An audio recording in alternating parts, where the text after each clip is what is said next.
Hello बच्चा party, welcome back to the yet another session. और आज की क्लास में हम ना मैनेजमेंट अकाउंटिंग के आपके एमसीक्यूज करने वाले हैं। अब ये एमसीक्यूज मैं कहाँ से करवा रहा हूँ, तो ये मैं आपको फर्स्ट ऑफ ऑल बता दूं कि ये वाले जो एमसीक्यूज है वो मैंने पिक किए हैं all of the MCQs from your 2016 syllabus and 2022 syllabus till now. तो अभी जब ये वीडियो आ रही है तब तक के जितने भी एमसीक्यूज प्रीवियस अटेम्प्ट्स में आए हैं, टू बी वेरी स्पेसिफिक अगर मैं बोलूँ तो पिछले 12 अटेम्प्ट देखो, जनरली बोला जाता है कि पिछले 10 अटेम्प्ट के पेपर कर लो आपका काम बन जाता है, पर मैं ये कह रहा हूँ पिछले 12 अटेम्प्ट में जितने भी एमसीक्यूज आए हैं वो सारे एमसीक्यूज मैं आपको इस सेशन में सॉल्व कराने वाला हूँ। अब देखो, it will be very easy for me to provide you this PDF जिसके अंदर आंसर है ऑलरेडी, ठीक है, सजेस्टेड आंसर है, इंस्टीट्यूट से मैच करता हुआ आंसर है, और ये मैं आपको प्रोवाइड कर दूं और आप खुद से इसको सॉल्व कर लो, आपका टाइम बच जाता। बट मैं आपको रेकमेंड करूंगा कि इस वाले सेशन को आप 2x की स्पीड में देखो। क्यों? इसके पीछे रीजन है कि मैं जब आपको एमसीक्यू सॉल्व कराऊंगा बच्चों, तो कुछ एमसीक्यूज हो सकते हैं आउट ऑफ द बॉक्स हो, कुछ एमसीक्यूज के न्यूमेरिकल के सॉल्यूशंस आपको शायद ना बने और समझ में ना आए कि कैसे आए हैं, और कुछ एमसीक्यूज के पीछे के एक्सप्लेनेशंस की भी नीड होगी, जो क्वेश्चन एमसीक्यू के अलावा एग्जाम में और भी तरीके से पूछे जाते हैं, लाइक थ्योरी में जीरो बेस्ड बजटिंग। तो आपका एक comprehensive, not saying comprehensive but to some extent कुछ हद तक रिवीजन भी हो जाएगा और इसके साथ में आपका एमसीक्यू भी सॉल्व हो जाएगा। तो मैं इसलिए रेकमेंड करूंगा कि आप इसको वीडियो के थ्रू ही करो और 2x की स्पीड में करो, ताकि आपको चीजें भी समझ में आए, जो क्वेश्चन आपको नहीं बन रहा है वो भी समझ में आ जाए, और साथ के साथ आपका थोड़ा बहुत रिवीजन भी यहाँ पर हो जाए। ओके, तो चलो without wasting any time let's get started. Total 91 question है, मैं आपको बता दूं एमसीक्यूज के अंदर, ये देखो, और मैंने प्रॉपरली एक्सप्लेन करके सारी चीजें आप लोगों के लिए यहाँ पर लिख के रखी, तो don't worry about it guys, you will get the answer of your questions. Okay, MCQs all 12 attempts, ठीक है, this is very very important session, और इसको अपने फ्रेंड्स तक भी जरूर पहुंचाना इस सेशन को, ठीक है, ताकि उनको भी बेनिफिट हो। देखो, question number 1, type of accounting which measure, report, analyse non financial and financial information to help in decision making. अब सिंपल सी बात है, मैनेजमेंट अकाउंटिंग के अंदर क्वेश्चन आया है तो आंसर शायद इसका मैनेजमेंट अकाउंटिंग होगा, मैं तुक्का भी मार सकता था, बट एनीवेज बच्चों, मेजर करते हैं, रिपोर्ट करते हैं, एनालाइज करते हैं फाइनेंशियल नॉन फाइनेंशियल दोनों डेटा को, तो ये तो फाइनेंशियल अकाउंटिंग के अंदर नहीं होता, क्योंकि फाइनेंशियल अकाउंटिंग नॉन फाइनेंशियल नहीं होता, it's all about financial.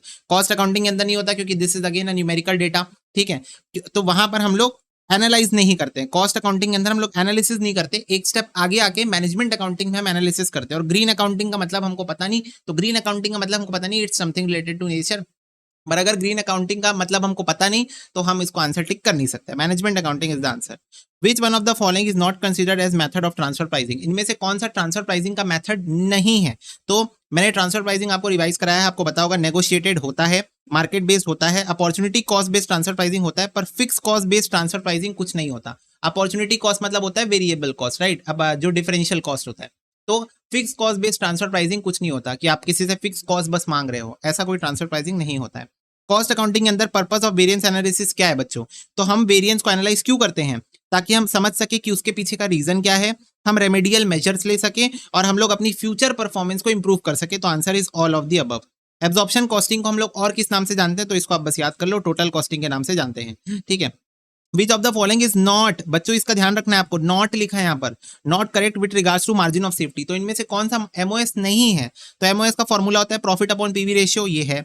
MOS का मतलब होता है टोटल सेल्स में से ब्रेक इवन सेल्स हटा दो, उसके आगे की सेल्स को एमओएस बोलते हैं, हाँ ये है। एमओएस का मतलब होता है total sales minus break even sales, right, divided by total sales into 100, तो इससे एमओएस परसेंटेज आ जाता है, इससे एमओएस का परसेंटेज आ सकता है, तो ये भी है answer. MOS is equal to PV ratio into sales, मतलब कंट्रीब्यूशन माइनस फिक्स कॉस्ट, नहीं, कंट्रीब्यूशन माइनस फिक्स कॉस्ट तो प्रॉफिट होता है, प्रॉफिट को एमओएस नहीं बोलते, एमओएस बोलते हैं मार्जिन ऑफ सेफ्टी सेल्स को, प्रॉफिट को नहीं कहते, तो this is not the answer. Okay, तो वही आपका बेसिकली आंसर है, ठीक है। Which one of the following is not to be considered for preparing a production budget. इनमें से किस चीज को हम प्रोडक्शन बजट बनाने के लिए नहीं यूज करते हैं? तो बच्चों रिसर्च एंड डेवलपमेंट को नहीं यूज करते, पर किसको किसको यूज करते हैं ये भी समझो। सबसे पहले आप बनाओगे सेल्स बजट, ताकि ये पता चल जाए कि कितनी यूनिट्स हमको बेचनी है, उसके अकॉर्डिंग बनाओगे प्रोडक्शन प्लान, और प्रोडक्शन प्लान के अकॉर्डिंग बनाओगे कि कितना रॉ मटेरियल लगेगा। तो ये सारी चीजें लगती है प्रोडक्शन बजट की नीड के लिए, लेकिन रिसर्च एंड डेवलपमेंट का इससे कोई लेना देना नहीं है।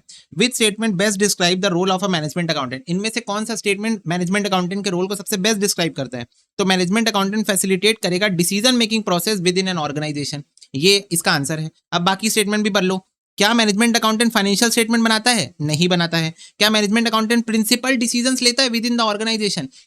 नहीं, वो तो कोर टीम मेंबर्स लेते हैं, सीईओ सीएफओ लोग लेते हैं। Management accountant basically information collector है? नहीं, ऐसा भी नहीं है। क्या मैनेजमेंट अकाउंटेंट का काम है इंफॉर्मेशन कलेक्ट करके लाना? नहीं। वो उसका काम नहीं है। ओके, एक second.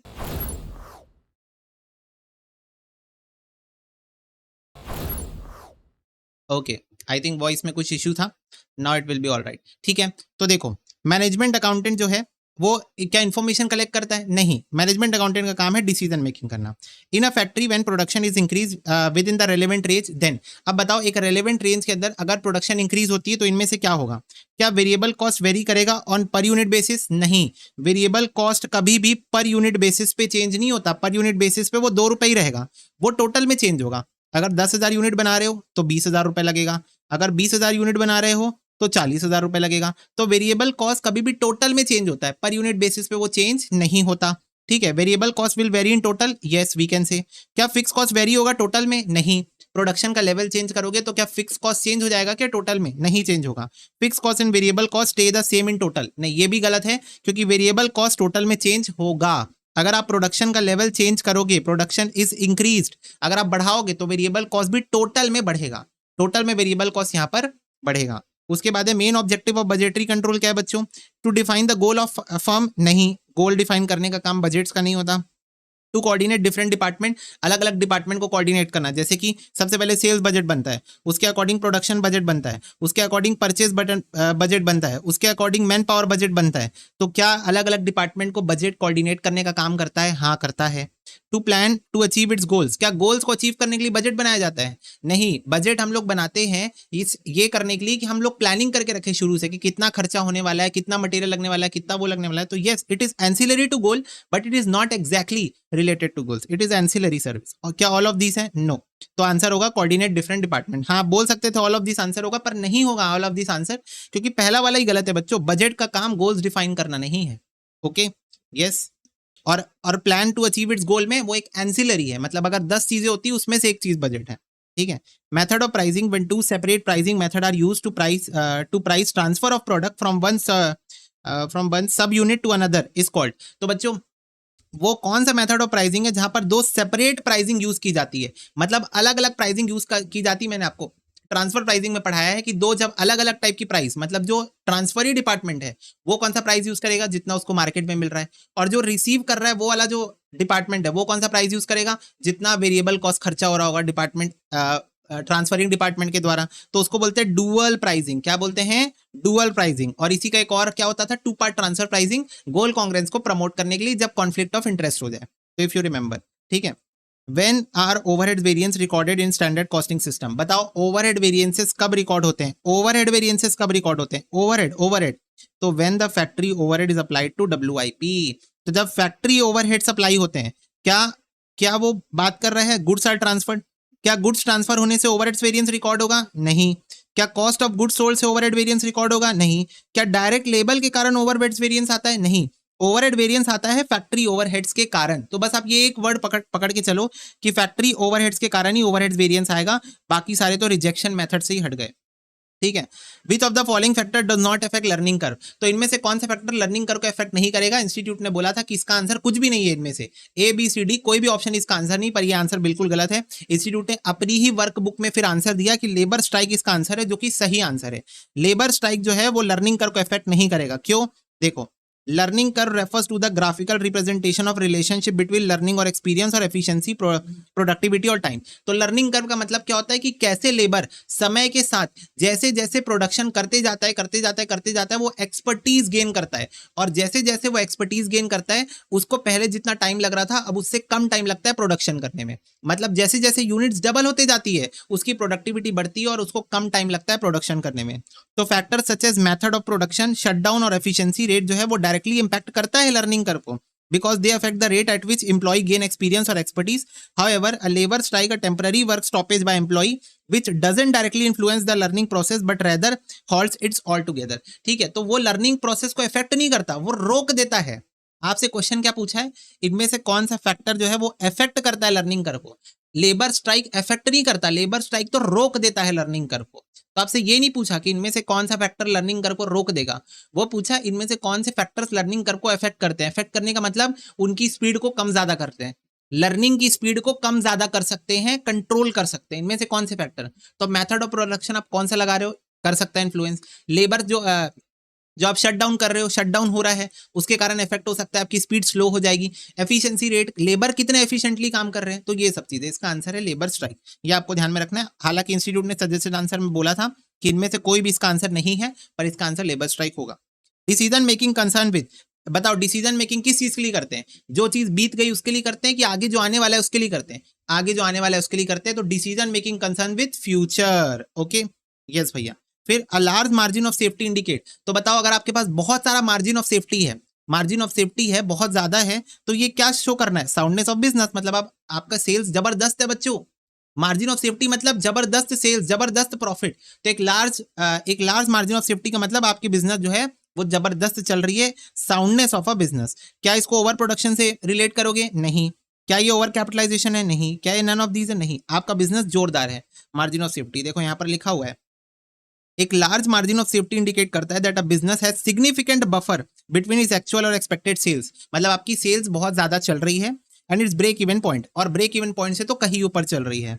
This means that even if the sales were to decline और cost were to increase, the business would still be able to cover it's expenses and generate profit. इसका मतलब क्या है कि फ्यूचर में अगर किसी वजह से सेल्स कम भी हुई तो भी आप प्रॉफिट कमा रहे होगे। क्यों? क्योंकि आपके पास अच्छा खासा मार्जिन ऑफ सेफ्टी है यहाँ पर। ठीक है, therefore a large margin of safety typically suggests that the business is financially stable and well prepared to handle adverse condition। तो यहाँ पर लार्ज मार्जिन ऑफ सेफ्टी का मतलब बिजनेस जो है वो फाइनेंशियली स्टेबल है और वेल प्रिपेयर्ड है कि आने वाले समय में अगर कोई एडवर्स सिचुएशन आई तो हम उसको सर्वाइव कर लेंगे। Okay, yes. Revision of budget क्या है बच्चों? नेसेसरी है, मतलब आपको समय समय के साथ अपने बजट्स को चेंज करते रहना चाहिए। आपको एक स्टैटिक बजट बना के उसी को फॉलो नहीं करना चाहिए। सिचुएशंस के अकॉर्डिंग, बिजनेस इन्वायरमेंट के according you have to change the budget, it is necessary. Okay, yes. फिर उसके बाद which of the following operating measures would a manager would like to see decreasing over time, तो इनमें से कौन सा operating major manager चाहता है कि समय के साथ गिरे? क्वालिटी, आपकी टोटल क्वालिटी कॉस्ट। मैनेजर क्या चाहता है कि आपकी कॉस्ट गिरनी चाहिए। ठीक है, आपकी कॉस्ट समय के साथ धीरे धीरे क्या होनी चाहिए? गिरनी चाहिए। क्या वो चाहेगा कि इन्वेंट्री टर्नओवर गिरे? नहीं। इन्वेंट्री टर्नओवर का मतलब होता है कितने जल्दी आपका सामान बिक रहा है। तो क्या मैनेजर चाहेगा कि ये गिर जाए? नहीं। ठीक है, ये बढ़ना चाहिए। इन्वेंट्री टर्नओवर और स्पीड से होना चाहिए। Percentage of on time delivery, क्या मैनेजर चाहेगा कि हम जो ऑन टाइम डिलीवरी कर रहे हैं वो कम हो जाए? नहीं। फिनिश गुड्स इन्वेंट्री टर्नओवर, क्या मैनेजर चाहेगा कि हम जो फिनिश गुड्स बना के बेच रहे हैं उसका इन्वेंट्री टर्नओवर कम हो जाए? नहीं, वो चाहेगा और बढ़े और स्पीड से हम फिनिश गुड्स बनाएं, बिक जाए, बनाएं, बिक जाए, बनाएं, बिक जाए। That is known as turnover, right? तो वो और स्पीड से होना चाहिए। तो टोटल क्वालिटी कॉस्ट समय के साथ कम होनी चाहिए। मैनेजर चाहेगा डिक्रीजिंग ओवर टाइम हो। ठीक है। विच of the following department more likely responsible for price variance, बताओ मटेरियल का प्राइस वेरियंस जो हम लोग निकालते हैं उसके लिए कौन सा डिपार्टमेंट मोस्ट लाइकली रिस्पॉन्सिबल है? परचेजिंग डिपार्टमेंट, क्योंकि उनकी रिस्पॉन्सिबिलिटी थी तुमको मटेरियल खरीद के लाना है। तो अगर प्राइस में वेरिएंस आया तो परचेज डिपार्टमेंट को पकड़ेंगे। ठीक है। अनदर नेम ऑफ लर्निंग का क्या है बच्चों? एक्सपीरियंस करो। आप लर्न कर रहे हो मतलब आप एक्सपीरियंस गेन कर रहे हो। The well known basic function of management is decision making. Simple. Contribution margin is equal to, very very simple, fix cost minus loss. ये बताओ, हम निकालते हैं कंट्रीब्यूशन, उसमें से हम माइनस करते हैं फिक्स कॉस्ट, और मान लो लॉस आ गया, मान लो लॉस आ गया, तो contribution minus fix cost is equal to loss, और we can say contribution is equal to loss plus fix cost. ठीक है, एक सेकेंड, क्या पूछा आपसे? कंट्रीब्यूशन मार्जिन, तो यहाँ पर प्लस होना चाहिए वैसे तो। अच्छा सॉरी, एक second, sorry, my fault. Loss आया मतलब नेगेटिव आंसर आया, राइट? लॉस आया मतलब नेगेटिव आंसर आया, तो contribution is equal to fix cost minus loss, right? Fix cost minus loss, तो this is the answer, answer number C. ठीक है, आपका बिजनेस में लॉस है। और बाकी ऑप्शन आप ट्राई कर लो। देखो, profit plus variable cost, profit plus variable cost कुछ भी, तो ये तो बिल्कुल नहीं है। और दूसरा, सेल्स में से फिक्स कॉस्ट और प्रॉफिट माइनस कर दोगे तो क्या आएगा बच्चों? सेल्स में से अगर आप फिक्स्ड कॉस्ट माइनस कर दोगे और प्रॉफिट माइनस कर दोगे तो आपको वेरिएबल कॉस्ट मिलेगा।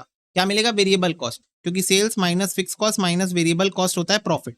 ठीक है, तो अगर आप ये और ये माइनस कर दोगे और इसको इधर भेज दोगे तो आपको वेरिएबल कॉस्ट मिलेगा, राइट? तो fix cost minus loss, in case अगर आपको लॉस हो रहा है तो फिक्स कॉस्ट माइनस लॉस ही आपका कंट्रीब्यूशन मार्जिन यहाँ पर होगा। ठीक है, नेक्स्ट है बच्चों, in a system whereby all activities are reevaluated each time a budget is formulated and start with the assumption that requirement of fund does not exist is called। तो क्या बोल रहा है, एक ऐसा सिस्टम बताओ जहां पर सारी एक्टिविटीज को हम बार बार री इवेल्युएट करते हैं।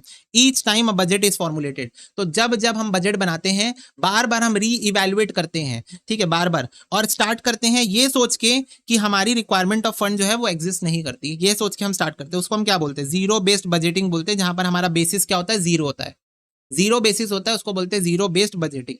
तो देखो, जीरो बेस्ड बजटिंग एक ऐसा बजटिंग अप्रोच है जहां पर सारे खर्चे जो है वो जस्टिफाई होंगे फॉर ईच न्यू पीरियड, मतलब हर नए पीरियड के लिए हम सारे खर्चों को फिर से जीरो से स्टार्ट करके जस्टिफाई करेंगे। इस सिस्टम के अंदर सारी एक्टिविटीज और प्रोग्राम को हम री इवेल्युएट करते हैं हर बार जब भी हम बजट को बनाते हैं, और एक अजम्पशन होती है that requirement of fund doesn't exist until it justified by the budgeting process. और ये अज्यूम करके चलते हैं कि हम फंड्स रिक्वायरमेंट को तब तक नहीं मानेंगे जब तक आप उसको जस्टिफाई ना कर दो, प्रूफ ना कर दो कि हाँ हमें पैसे की जरूरत है। जब तक आप इसको प्रूफ ना कर दो हम फंड्स रिक्वायरमेंट को नहीं मानेंगे। This method contracts with traditional budgeting where the previous period budget may serve as a base and only incremental change are made. और ये वाला जो है ये कॉन्ट्राडिक्शन है ट्रेडिशनल बजटिंग सिस्टम के साथ में, जहां पर क्या होता था कि हम पिछले साल का बजट लेते थे और इस साल जो एडिशन सब्ट्रैक्शन हो रही है उसको बस अकाउंट फॉर करके इंक्रीमेंटल चेंजेस निकालते थे। उसका ये कॉन्ट्राडिक्शन है, ये बोलता नहीं हर साल जीरो से बनाओ, हर साल स्क्रैच से बनाओ, ठीक है। तो that is your zero based budgeting. ये क्वेश्चन 2 बार आ चुका है ना एग्जाम में, एमसीक्यू में। The management time is saved by reporting only deviation from the pre determined standard is called. तो हमने एक प्री डिटरमाइंड स्टैंडर्ड बनाया था, उससे अगर कोई चीज अलग आ रही है, उससे अगर कोई चीज चेंज आ रही है तो सिर्फ उस पर फोकस करेंगे, सिर्फ उसको रिपोर्ट करेंगे। इसको कहते हैं मैनेजमेंट बाय एक्सेप्शन, कि हम लोग सिर्फ एक्सेप्शनल चीजों पे ध्यान देते हैं, सारी चीजों पे ध्यान नहीं देते। जो चीज का प्री डिटरमाइंड स्टैंडर्ड से बहुत ज्यादा डेविएशन आ रहा है उन्हीं चीजों पे फोकस करते हैं, that is known as management by exception, ठीक है। तो मैनेजमेंट बाय एक्सेप्शन एक प्रिंसिपल है जहां पर मैनेजमेंट फोकस करती है only on exceptional deviation from predetermined standard और प्लान, ठीक है। This approach allow manager to concentrate their attention resources on addressing significant variation from the expected performance, thus saving time and resources. It's the way to streamline management process by highlighting only the area where require attention और correct action. तो simple सी बात है कि हम लोग predetermined standard से compare करते हैं एक्चुअल परफॉर्मेंस को, और कहीं पर बहुत ज्यादा सिग्निफिकेंट चेंजेस अगर आए हैं तो सिर्फ उन्हीं एरियाज पे हम अपना फोकस करते हैं, एनालिसिस करते हैं। तो that is known as management by exception, okay. Marginal costing को हम और क्या बोलते हैं, वेरिएबल कॉस्टिंग बता चुका हूं, ठीक है। Another name of contribution marginal income. Management accounting क्या है, एक्यूमुलेट, समराइज और एनालाइज करता है डेटा को, प्राइमरली कंसर्न्ड है रिक्वायरमेंट ऑफ मैनेजमेंट, और कॉर्पोरेट प्लानिंग और स्ट्रैटेजीज को इफेक्टिव बनाने में हेल्प करता है। तो ऑल ऑफ दिस है इसका आंसर, ठीक है, ओके। इसके बाद देखो ये वाला क्वेश्चन, ये बहुत इंपॉर्टेंट क्वेश्चन है, यहाँ पर बच्चे कंफ्यूज हो गए थे तो मैं इसको बता रहा हूँ आपको। XYZ लिमिटेड एक स्पेशल गैजेट बना रहे हैं अपनी कार के लिए, ठीक है। ये machine, the machine for the gadget work to full capacity. तो जो मशीन है जो इस गैजेट को बनाती है वो अपनी फुल कैपेसिटी में काम कर रही है, और 15 लाख रुपए और 40 लाख रुपए इनकर कर रही है एज अ वेरिएबल कॉस्ट और फिक्स कॉस्ट। यानी 15 लाख का वेरिएबल कॉस्ट है, 40 लाख का फिक्स कॉस्ट है जो यहाँ पर खर्चा हो रहा है। If all the gadgets were purchase from outside supplier the machine could be used to produce other item which would earn a contribution of 25 lakh. बोल रहा है मान लो कि हम ये कंपोनेंट जो अपने कार में लगाते हैं ये हम खुद नहीं बनाएंगे, ये हम ना बाहर से खरीद के ले आएंगे, और जो मशीन यूज हो रही थी ना इस कंपोनेंट को बनाने के लिए, उस मशीन को किसी को रेंट में दे देंगे जहां से 25 लाख का कंट्रीब्यूशन आ जाएगा। रेंट में नहीं, कुछ और प्रोडक्शन कर लेंगे और उस प्रोडक्शन से 25 लाख रुपए हम कमा लेंगे, नेट में 25 लाख रुपए हम कंट्रीब्यूशन कमा लेंगे। तो बताओ maximum price that XYZ limited should be willing to pay to the outside supplier for the gadget assuming there is no change in fix cost. तो ये बताओ कि आउटसाइड सप्लायर को मैं कितना मैक्सिमम प्राइस देने के लिए रेडी हो जाऊंगा, एज्यूमिंग कि मेरी फिक्स कॉस्ट तो लगनी है 40 लाख की। अब ऑब्वियसली अगर मैं घर में बना रहा था पहले तो वेरिएबल कॉस्ट लग रही थी 15 लाख और फिक्स कॉस्ट लग रही थी 40 लाख। अब मैं घर में नहीं बनाऊंगा तो ये वेरिएबल कॉस्ट तो नहीं लगेगी पर फिक्स कॉस्ट लगेगी। तो अब इस चीज को ध्यान में रखते हुए ये बताओ कि हम बाहर वाले सप्लायर को मैक्सिमम कितना पे करने के लिए रेडी हो जाएंगे। तो देखो बच्चों, टोटल एक्सपेंसेस कितना होगा अगर आप घर में बनाओगे तो 15 लाख का वेरिएबल कॉस्ट, 40 लाख का फिक्स कॉस्ट, टोटल 55 लाख होगा। तो आप किसी भी कंडीशन में ये नहीं चाहोगे कि मैं 55 लाख से ज्यादा खर्चा करूं, किसी भी कंडीशन में आप ये नहीं चाहोगे कि मैं 15 लाख से ज्यादा खर्चा करूं, ठीक है। तो अगर आप आउटसोर्स करते हो तो आपका कितना खर्चा होगा, तो देखो 40 लाख का फिक्स कॉस्ट तो लगेगा ही लगेगा, 40 लाख का फिक्स कॉस्ट तो लगेगा, पर इस मशीन से आप कोई और प्रोडक्ट बनाओगे और उस प्रोडक्ट से आपको 25 लाख का इनकम भी होगा। इस मशीन से आप कोई और प्रोडक्ट बनाओगे और उससे आपको 25 लाख का इनकम भी होने वाला है। तो 40 लाख का तो आपका खर्चा हो जाएगा, और 25 लाख की आपकी इनकम हो जाएगी। तो नेट नेट में 15 लाख का खर्चा हो जाएगा अगर आप ये जो काम है वो किसी को आउटसोर्स कर देते हो। अगर आप ये काम किसी को आउटसोर्स कर देते हो 15 लाख। आप क्या चाहते हो, मैक्सिमम 55 लाख का खर्चा पहले हो रहा था, तो अभी भी 55 लाख से ज्यादा खर्चा आप नहीं करना चाहोगे। तो इस सिचुएशन में कंपनी जो है वो मैक्सिमम कितना पे करेगी, 55 लाख रुपए उनका पहले भी खर्चा हो रहा था, तो वो चाहेगी मैक्सिमम अभी भी इतना ही खर्चा होना चाहिए मैक्सिमम। ठीक है, 15 लाख का खर्चा उनका यहीं हो जा रहा है, तो 55 लाख माइनस 15 लाख वो आउटसाइड सप्लायर को इस कंपोनेंट को खरीदने के लिए 40 लाख पे करने के लिए रेडी हो जाएगी। मैक्सिमम ना, मैक्सिमम आउटसाइड सप्लायर को कंपनी 40 लाख पे करने के लिए रेडी हो जाएगी। फिर से एक बार सुनो, कंपनी अगर घर में बनाती है तो variable cost 15 lakh, fix cost 40 lakh, total 55 lakh का खर्चा होता है। अब अगर कंपनी ये घर में नहीं बनाएगी, अगर ये प्रोडक्ट कंपनी घर में नहीं बनाएगी, तो इस मशीन को कहीं और यूज करेगी और 40 लाख का खर्चा भी हो रहा होगा, पर उस खर्चे से 25 लाख की इनकम भी होगी। तो नेट नेट में 15 लाख का खर्चा तो फिर भी हो रहा है कंपनी का। नेट नेट में अगर मैं बात करूं तो कंपनी का फिर भी 15 लाख का खर्चा तो हो ही रहा है। तो अब कंपनी सोच रही है यार पहले घर में बना रहे थे तो 55 लाख का खर्चा हो रहा था, अब अगर घर में नहीं बनाएंगे तो ये मशीन कहीं और यूज करके 15 लाख रुपए का खर्चा फिर भी हो रहा होगा। तो 55 माइनस 15, 40 लाख हम मैक्सिमम आउटसाइड सप्लायर को पे करने के लिए रेडी हो जाएंगे। तो उस हिसाब से 40 लाख अगर हम आउटसाइड सप्लायर को देंगे प्लस 40 लाख का खर्चा हमारा फिक्स कॉस्ट होगा, बट इस फिक्स कॉस्ट की 25 लाख की रिकवरी भी हो जाएगी, क्योंकि मैं कोई और कंपोनेंट बनाऊंगा। खरीद बाहर से रहा हूं ना, बाहर से खरीद रहा हूं, तो कोई और कंपोनेंट बना के 25 लाख कमा लूंगा इस मशीन का यूज करके, तो मेरा नेट खर्चा 55 लाख ही होगा। ठीक है, तो जितना पहले खर्चा हो रहा था अभी भी उतना ही खर्चा होगा, तो मैं मैक्सिमम 40 लाख पे करने के लिए रेडी हो जाऊंगा। ओके, 40 लाख। नेक्स्ट है बच्चों, when a manager is concerned with monitoring total cost, total revenue and net profit condition upon level of productivity and accountant should normally recommend. तो यहां पर जब मैनेजर को क्या पता लगाना है, मैनेजर को ना टोटल कॉस्ट, टोटल रेवेन्यू और नेट प्रॉफिट का पता लगाना है। तो बताओ अकाउंटेंट को क्या रेकमेंड करना चाहिए कि कौन सा मेथड फॉलो करो, फ्लेक्सिबल बजटिंग और स्टैंडर्ड कॉस्टिंग। तो मैंने कहा दोनों की जरूरत पड़ेगी। स्टैंडर्ड कॉस्टिंग कंपैरिजन के लिए जरूरत पड़ेगा, और फ्लेक्सिबल बजटिंग जो आपने स्टैंडर्ड सेट किया है उस स्टैंडर्ड के अकॉर्डिंग अगर कोई चेंजेस आए हैं आउटपुट में, जैसे मान लो आपने स्टैंडर्ड सोचा था हम 10,000 यूनिट बनाएंगे पर एक्चुअली आपने 8,000 यूनिट बनाए, तो उस स्टैंडर्ड को ध्यान में रखते हुए फ्लेक्सिबल बजटिंग यूज करो और 8,000 यूनिट्स के लिए एक फ्लेक्सिबल बजट बनाओ और फिर उससे कंपेयर करो। तो मैं रेकमेंड करूंगा आप दोनों करना पड़ेगा। ठीक है, अगेन वही सेम क्वेश्चन आया जीरो बेस्ड बजटिंग के ऊपर। अब ये बताओ बच्चों, actual hours worked for, actual hours paid for के बीच के डिफरेंस को क्या बोलते हैं, idle time variance. Actual hours paid for, actual hours worked for के डिफरेंस को बोलते हैं आइडल टाइम वेरिएंस। ठीक है, ये बताओ कि अगर हम दो ऑल्टरनेटिव ले रहे हैं और वो दोनों ऑल्टरनेटिव के कॉस्ट में डिफरेंस आ रहा है, तो उस डिफरेंस को हम क्या बोलते हैं, डिफरेंशियल कॉस्ट एनालिसिस। कि हम दो अलग अलग ऑल्टरनेटिव ले रहे हैं, इस वाले में इतना खर्चा हो रहा है, इस वाले में इतना खर्चा हो रहा है, तो दोनों के बीच के खर्चे के डिफरेंस को क्या बोलते हैं, डिफरेंशियल कॉस्ट एनालिसिस। ओके भैया। A budget that give a summary of all functional budget and projected P&L is known as master budget। इसके ऊपर मैंने बजटरी के रिवीजन में भी क्वेश्चन कराया था कि एक ऐसा बजट जो कि सारे बजट की समरी को शो कर देता है और P&L बताता है फाइनली, उसको कहते हैं मास्टर बजट। ओके, इसके ऊपर क्वेश्चन भी करवाया था मैंने सॉल्व, तो अगर आपने वाली वीडियो नहीं देखी तो आप वो भी देख सकते हो, बजट का रिवीजन। ठीक है, when there is no opening और closing stock, profit under marginal costing will be. तो बताओ अगर कोई ओपनिंग और क्लोजिंग स्टॉक नहीं है तो आपको मैंने बताया था कि एब्जॉर्प्शन कॉस्टिंग और मार्जिनल कॉस्टिंग में डिफरेंस क्यों आता है, only because of valuation of stock. Absorption costing और मार्जिनल कॉस्टिंग में डिफरेंस क्यों आता है, क्योंकि दोनों की वैल्यूएशन ऑफ स्टॉक अलग अलग बेसिस पे होती है। मार्जिनल कॉस्टिंग अपनी स्टॉक की वैल्यूएशन सिर्फ वेरिएबल कॉस्ट पे करता है, जबकि एब्जॉर्प्शन कॉस्टिंग अपनी valuation fix cost plus variable cost of production पे करता है। तो अगर कोई ओपनिंग और क्लोजिंग स्टॉक है ही नहीं तो मार्जिनल कॉस्ट का जो प्रॉफिट होगा वो एब्जॉर्प्शन कॉस्टिंग के बराबर ही आ जाएगा। ठीक है, अगर होगा ही नहीं तो profit of marginal cost will be equal to profit of absorption costing. Break even point कैसे कम होगा, बताओ। जो ब्रेक इवन पॉइंट आपका आता है उसको रिड्यूस करना है, तो उसके क्या क्या तरीके हैं, सेलिंग प्राइस बढ़ा दो, तो सेलिंग प्राइस बढ़ेगा तो उससे कंट्रीब्यूशन बढ़ेगा, और कंट्रीब्यूशन बढ़ने के कारण आपका ब्रेक इवन पॉइंट कम होगा। कंट्रीब्यूशन बढ़ रहा है तो ब्रेक इवन पॉइंट जल्दी आएगा। रिड्यूसिंग वेरिएबल कॉस्ट, बताओ वेरिएबल कॉस्ट अगर कम करोगे तो भी कंट्रीब्यूशन बढ़ेगा, और कंट्रीब्यूशन बढ़ेगा तो ब्रेक इवन पॉइंट फिर से जल्दी आएगा।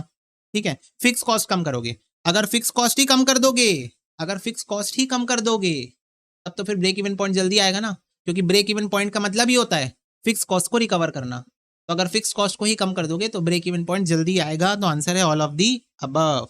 ठीक है, फिर one of the following is not with in the scope of management accounting. इनमें से कौन सा नहीं है स्कोप ऑफ मैनेजमेंट अकाउंटिंग में? पॉलिसी फॉर्मुलेशन करना है, क्लासिफिकेशन कलेक्शन ऑफ कॉस्ट नहीं, ये तो क्लरिकल काम है, प्लानिंग और कोऑर्डिनेट करना एक्टिविटीज को है, डिसीजन मेकिंग करना है, तो ये वाला काम नहीं है। Okay yes. इसके बाद है बच्चों A B company budget for fixed overheads 24,000 का फिक्स ओवरहेड है हमारा और 4,800 का प्रोडक्शन है। ये बजटेड है ना, budgeted fix overhead, budgeted production आपको दिया हुआ है।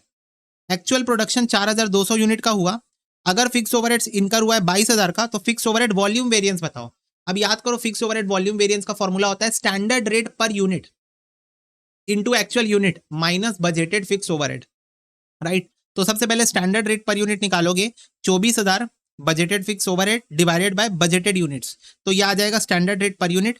इसको मल्टीप्लाई करोगे एक्चुअल नंबर ऑफ यूनिट से और माइनस कर दोगे बजटेड फिक्स ओवरहेड। तो इसका तो इस क्वेश्चन में कोई काम नहीं है, जरूरी नहीं है क्वेश्चन में डेटा दिया मतलब काम का हो, तो इसका कोई काम नहीं है। ये लोगे बजटेड, तो 3,000 एडवर्स आपका आंसर आ जाएगा।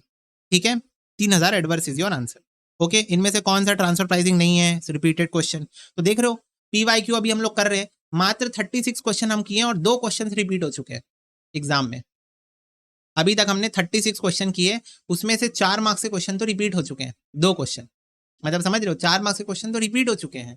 ओके, एमएनसी कॉन्शियसली मैनिपुलेट कर रहा है अपने ट्रांसफर प्राइस को as a instrument of maximising achievement of. तो एमएनसी लिमिटेड बार बार अपने ट्रांसफर प्राइस को मॉनिटर करके चेंज करता रहता है सिचुएशन के अकॉर्डिंग। तो ये पॉलिसी वो क्यों अडॉप्ट कर रहा है? गोल कॉन्ग्रेंस को प्रमोट करने के लिए। कॉर्पोरेट गोल का मतलब क्या होता है? सबका साथ सबका विकास, गोल कॉन्ग्रेंस। ठीक है, तो कॉर्पोरेट गोल्स को प्रमोट करने के लिए। ओके यस, रब लिमिटेड जो है वो अर्न कर रहा है 2,40,000 का प्रॉफिट 2021 में। अगर पीवी रेशियो 25% है तो मार्जिन ऑफ सेफ्टी क्या है? तो मार्जिन ऑफ सेफ्टी का फॉर्मूला है बच्चों प्रॉफिट अपॉन पीवी रेशियो, तो 9,60,000 is your answer. Which of the following concept suggest a basis for correct staffing in continuous expanding production. तो हम लोग क्या कर रहे हैं? कंटिन्यूअसली अपने प्रोडक्शन को एक्सपेंड कर रहे हैं, तो इनमें से कौन सा मेथड यूज होगा करेक्ट स्टाफिंग करने में? करेक्ट स्टाफिंग मतलब करेक्ट हायरिंग करने में। करेक्ट हायरिंग करने में इनमें से कौन सा मेथड सबसे बेस्ट यूज होगा अगर हम लोग कंटिन्यूअसली एक्सपेंड कर रहे हैं? तो बच्चों लर्निंग कर्व, लर्निंग कर्व से हम पता लगाते हैं कि लेबर्स कितने जल्दी काम सीख रहे हैं और अकॉर्डिंगली कितना जल्दी चीजों को अडॉप्ट कर रहे हैं।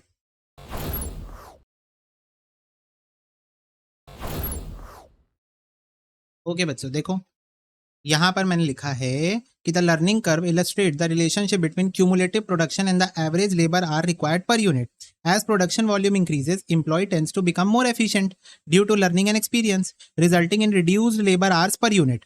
Understanding the learning curve help in proper staffing by considering the rate at which employees become more proficient with increased production, ensuring that the worker matches the production need effectively। तो क्या होता है? Learning curve हम लोग देखते हैं, उससे हमको ये पता चल जाता है कि अब हमारे एम्प्लॉयज किस रेट से काम को सीख रहे हैं।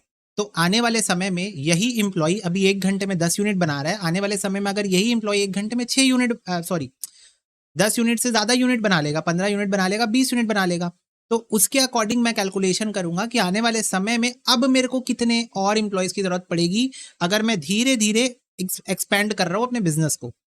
अगर मैं धीरे धीरे अपने बिजनेस को एक्सपेंड कर रहा हूं तो अब आने वाले समय में ये लर्निंग कर्व को ध्यान में रखते हुए मेरे को कितने एम्प्लॉयज की और जरूरत पड़ सकती है। ठीक है, तो that's why learning curve is the concept. Next है बच्चों, a favourable material price variance coupled with an unfavourable material usage variance would most likely the result from. तो क्या बोल रहे हैं? आपका फेवरेबल प्राइस वेरिएंस है, इसका मतलब आपने जितना प्राइस सोचा था उससे कम प्राइस में आपको मटेरियल मिल गया। और अनफेवरेबल मटेरियल यूसेज वेरिएंस मतलब आपने जितने मटेरियल सोचे थे प्रोडक्शन में लगेंगे उससे ज्यादा मटेरियल लग रहे हैं आपको, उससे standard quantity for actual production जितना आपने सोचा था और एक्चुअल क्वांटिटी जो निकल के आई वो ज्यादा लग रही है। मतलब आपने सोचा था 1 यूनिट 2 किलो में बन जाएगा, 1 यूनिट 3 किलो में बन रहा है, 4 किलो में बन रहा है। तो इसका मतलब ये है कि आप कुछ लो क्वालिटी का मटेरियल खरीद के लाए हो जिसका प्राइस तो कम है पर डिफेक्टिव निकल रहा है मटेरियल, तो उसकी वजह से ज्यादा कंजम्पशन हो रही है। ओके यस, डिसीजन मेकिंग किससे कंसर्न है? फ्यूचर से। अगेन 3 क्वेश्चन रिपीट हो चुके हैं, मात्र 41 क्वेश्चन में 3 क्वेश्चन अभी तक रिपीट हो चुके हैं, यानी 6 मार्क्स फ्री के 6 मार्क्स। आपको पता है ना 39 में भी बच्चे फेल होते हैं एग्जाम में, 6 मार्क्स फ्री के मिल रहे हैं, और क्या चाहिए बताओ। Okay, transfer price are normally set for intermediate goods. Intermediate goods क्या होता है बच्चों? जो कि प्रोडक्शन के आटा is the best example of intermediate goods. तो जो बेकरी होती है, बेकरी बेकरी वाला क्या परचेस करता है? फ्लोर परचेस करता है, आटा परचेस करता है। क्यों परचेस करता है? ताकि वो इससे केक बना सके, इससे वो ब्रेड बना सके, ठीक है, इससे वो और कुछ क्या बिस्किट्स बना सके, ठीक है, तो ये सब चीजें बना सके परचेस करता है। तो आटा यहाँ पर क्या है? इंटरमीडिएट गुड्स है। इंटरमीडिएट गुड्स मतलब ऐसे गुड्स जिसका पर्पस आपको बेचना नहीं है, बेचना नहीं है उन गुड्स को आपको प्रोडक्शन में यूज करना है। तो इंटरमीडिएट गुड्स के लिए ट्रांसफर प्राइस नॉर्मली मतलब जनरली इंटरमीडिएट गुड्स के लिए ट्रांसफर प्राइसिंग सेट की जाती है।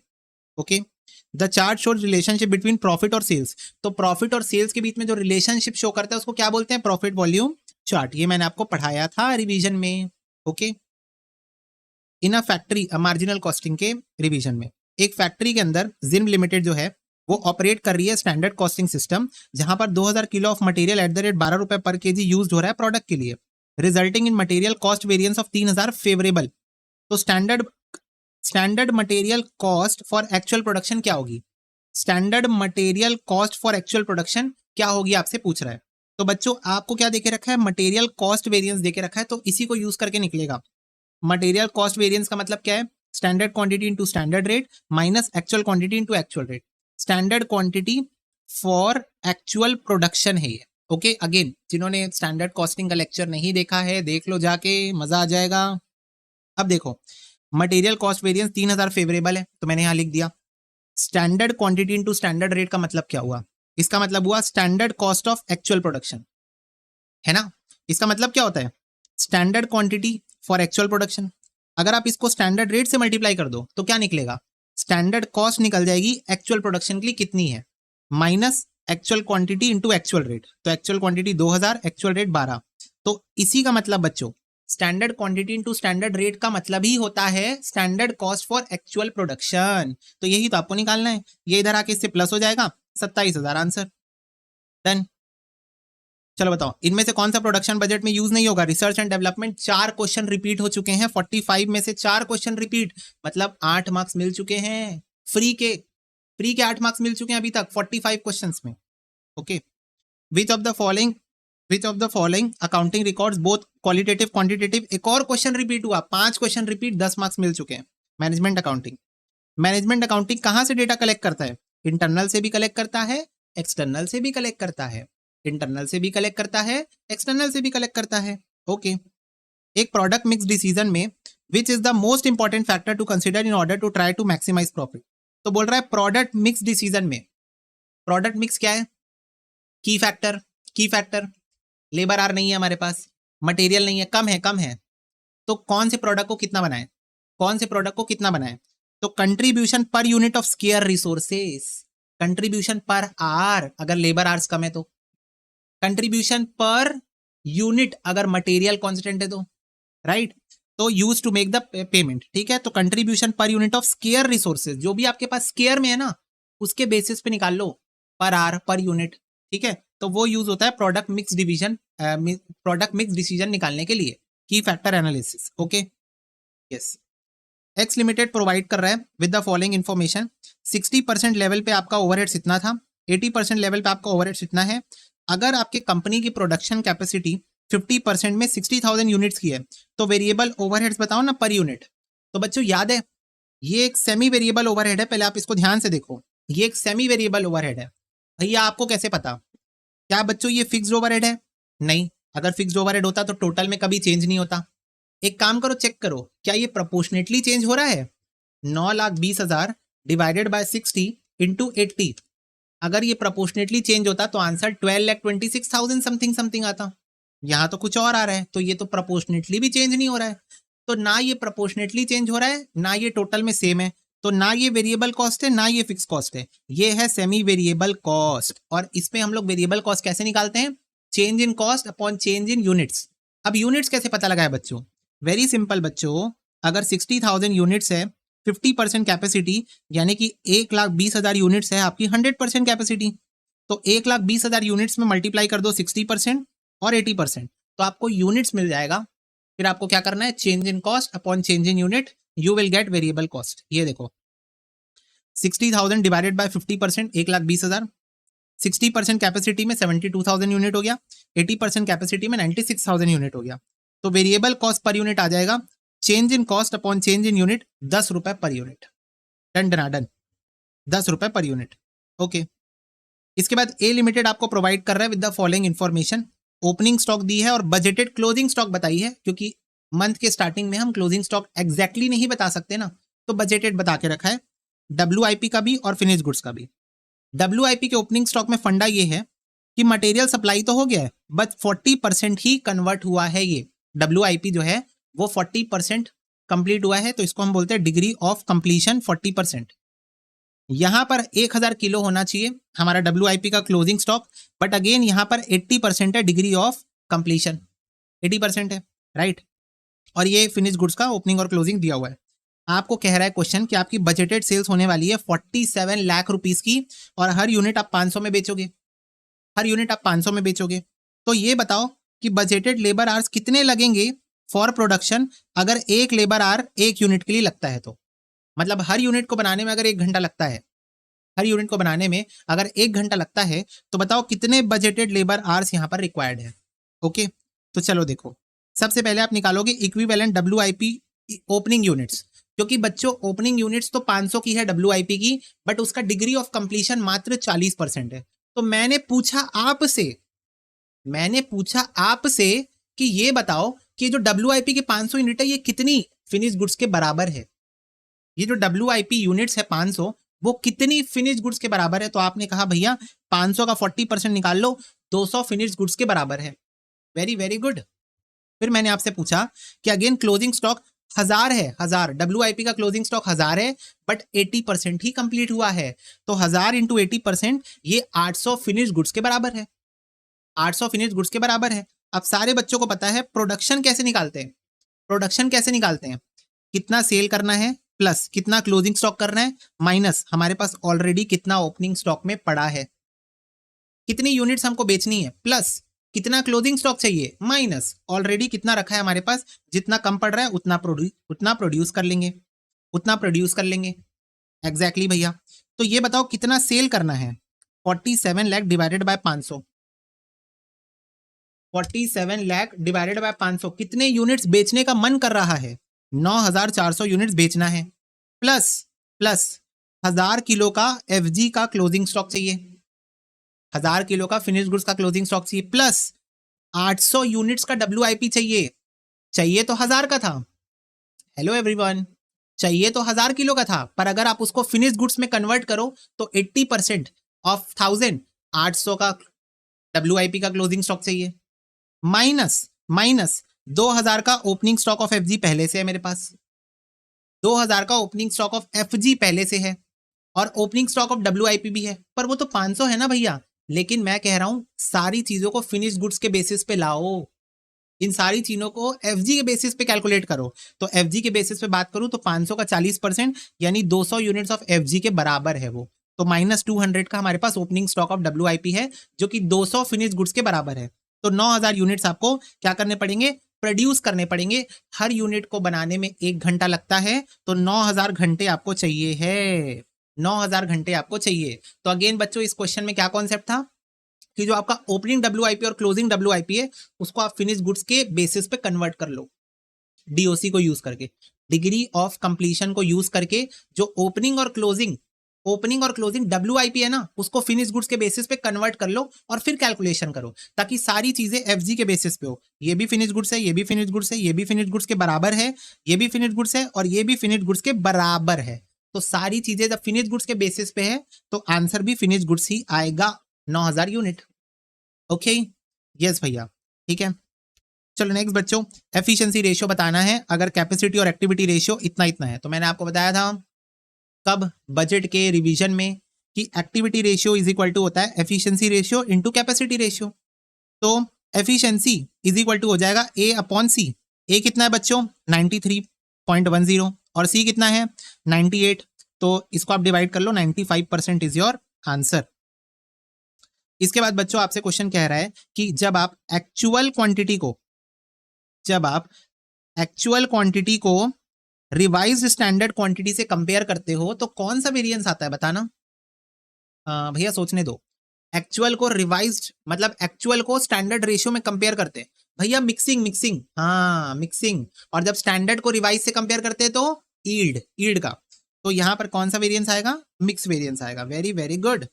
इसके बाद बच्चों एक्स लिमिटेड आपको ये इंफॉर्मेशन प्रोवाइड कर रहा है 1 अप्रैल से 30 जून तक आपकी सेल्स हुई है 10 लाख रुपए की, और 1 यूनिट बेचा है आपने 100 रुपए में। यानी मैं सिंपल शब्दों में बोलूं तो आपने 10,000 यूनिट्स बेचे हैं।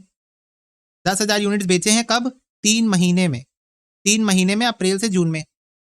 फिर जुलाई से मार्च तक आपने 35 लाख की सेल्स की है। अगेन 100 से डिवाइड करोगे, यानी कि आपने 35,000 यूनिट्स बेचा है। 35,000 यूनिट बेचा है, और आपको यहाँ पर कॉस्ट बता के रखी। आपसे क्वेश्चन पूछ रहा है, ये बताओ फिक्स्ड कॉस्ट कितनी है पूरे साल भर की? टोटल फिक्स कॉस्ट बताओ पूरे साल की, अप्रैल से लेकर मार्च तक की टोटल फिक्स कॉस्ट बताओ। तो ध्यान से देखना, सिंपल है क्वेश्चन, ध्यान से देखना बस।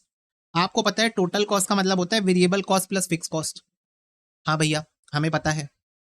अब ये बताओ, अप्रैल से जून तक आपकी टोटल कॉस्ट कितनी थी? 3,90,000। ठीक है। अब इसमें बच्चों वेरिएबल कॉस्ट कैसे निकलती है? Number of units into variable cost per unit. तो हमने इस पीरियड में 10 लाख रुपए की सेल्स की है, यानी सिंपल शब्दों में 10,000 यूनिट्स हमने इस पीरियड में बेचा है। तो 10,000 unit into variable cost per unit, तो ये आ जाएगा variable cost plus fix cost. बच्चों आपको मैंने कितने बार बताया है कि फिक्स कॉस्ट एक पीरियड कॉस्ट होती है, वो ओवर द पीरियड इनकर होती है। तो जो फिक्स कॉस्ट है उसको आप हर पीरियड में इक्वली बांट देते हो। तो अगर मैं 3 महीने की बात करूं, तो अगर पूरे साल की फिक्स कॉस्ट है FC, और अगर मैं इसको 3 महीने का निकालूं तो ये आ जाएगा 1/4 FC, और वी कैन से 0.25 FC। बोलो हाँ। हाँ भैया, 3 महीने की फिक्स कॉस्ट कितनी आएगी भाई साहब? पीरियड कॉस्ट है, पीरियड कॉस्ट। तो मंथ के बेसिस पे निकालो ना। 3 महीने की फिक्स कॉस्ट कितनी आएगी? 3/12, यानी कि 1/4। तो 3,90,000, 10,000 यूनिट आपने बेचे into variable cost per unit, तो ये आ गया variable cost plus fix cost कितना आएगा? पूरे साल भर की जो फिक्स कॉस्ट है उसका 1/4, 3 महीने का 1/4। ऐसे ही जुलाई से मार्च का टोटल कॉस्ट इतना है, is equal two variable cost हो जाएगा 35,000 unit into variable cost per unit plus plus आपका टोटल फिक्स कॉस्ट जो पूरे साल का होगा उसका 9/12, और 9/12 का मतलब 3/4। 9/12 का मतलब 3/4। तो ये आपके बच्चों दो इक्वेशन बन गए। अब मेरे को इन दोनों इक्वेशन को साइमल्टेनियसली सॉल्व करना है। तो मेरी निंजा टेक्निक क्या है कि मैं इक्वेशन 1 जो है जो इक्वेशन 1 है ये है बेसिकली 0.25 फिक्स कॉस्ट, और इक्वेशन 2 है 0.75 फिक्स कॉस्ट। तो मैं क्या करता हूं निंजा टेक्निक कि मैं इक्वेशन 1 को 3 से मल्टीप्लाई कर देता हूं, तो ये बन जाएगा 0.75 फिक्स कॉस्ट, और फिर दोनों को माइनस कर दूंगा तो फिक्स कॉस्ट एक वेरिएबल एलिमिनेट हो जाएगा, और मेरे को वेरिएबल कॉस्ट की वैल्यू मिल जाएगी। समझे?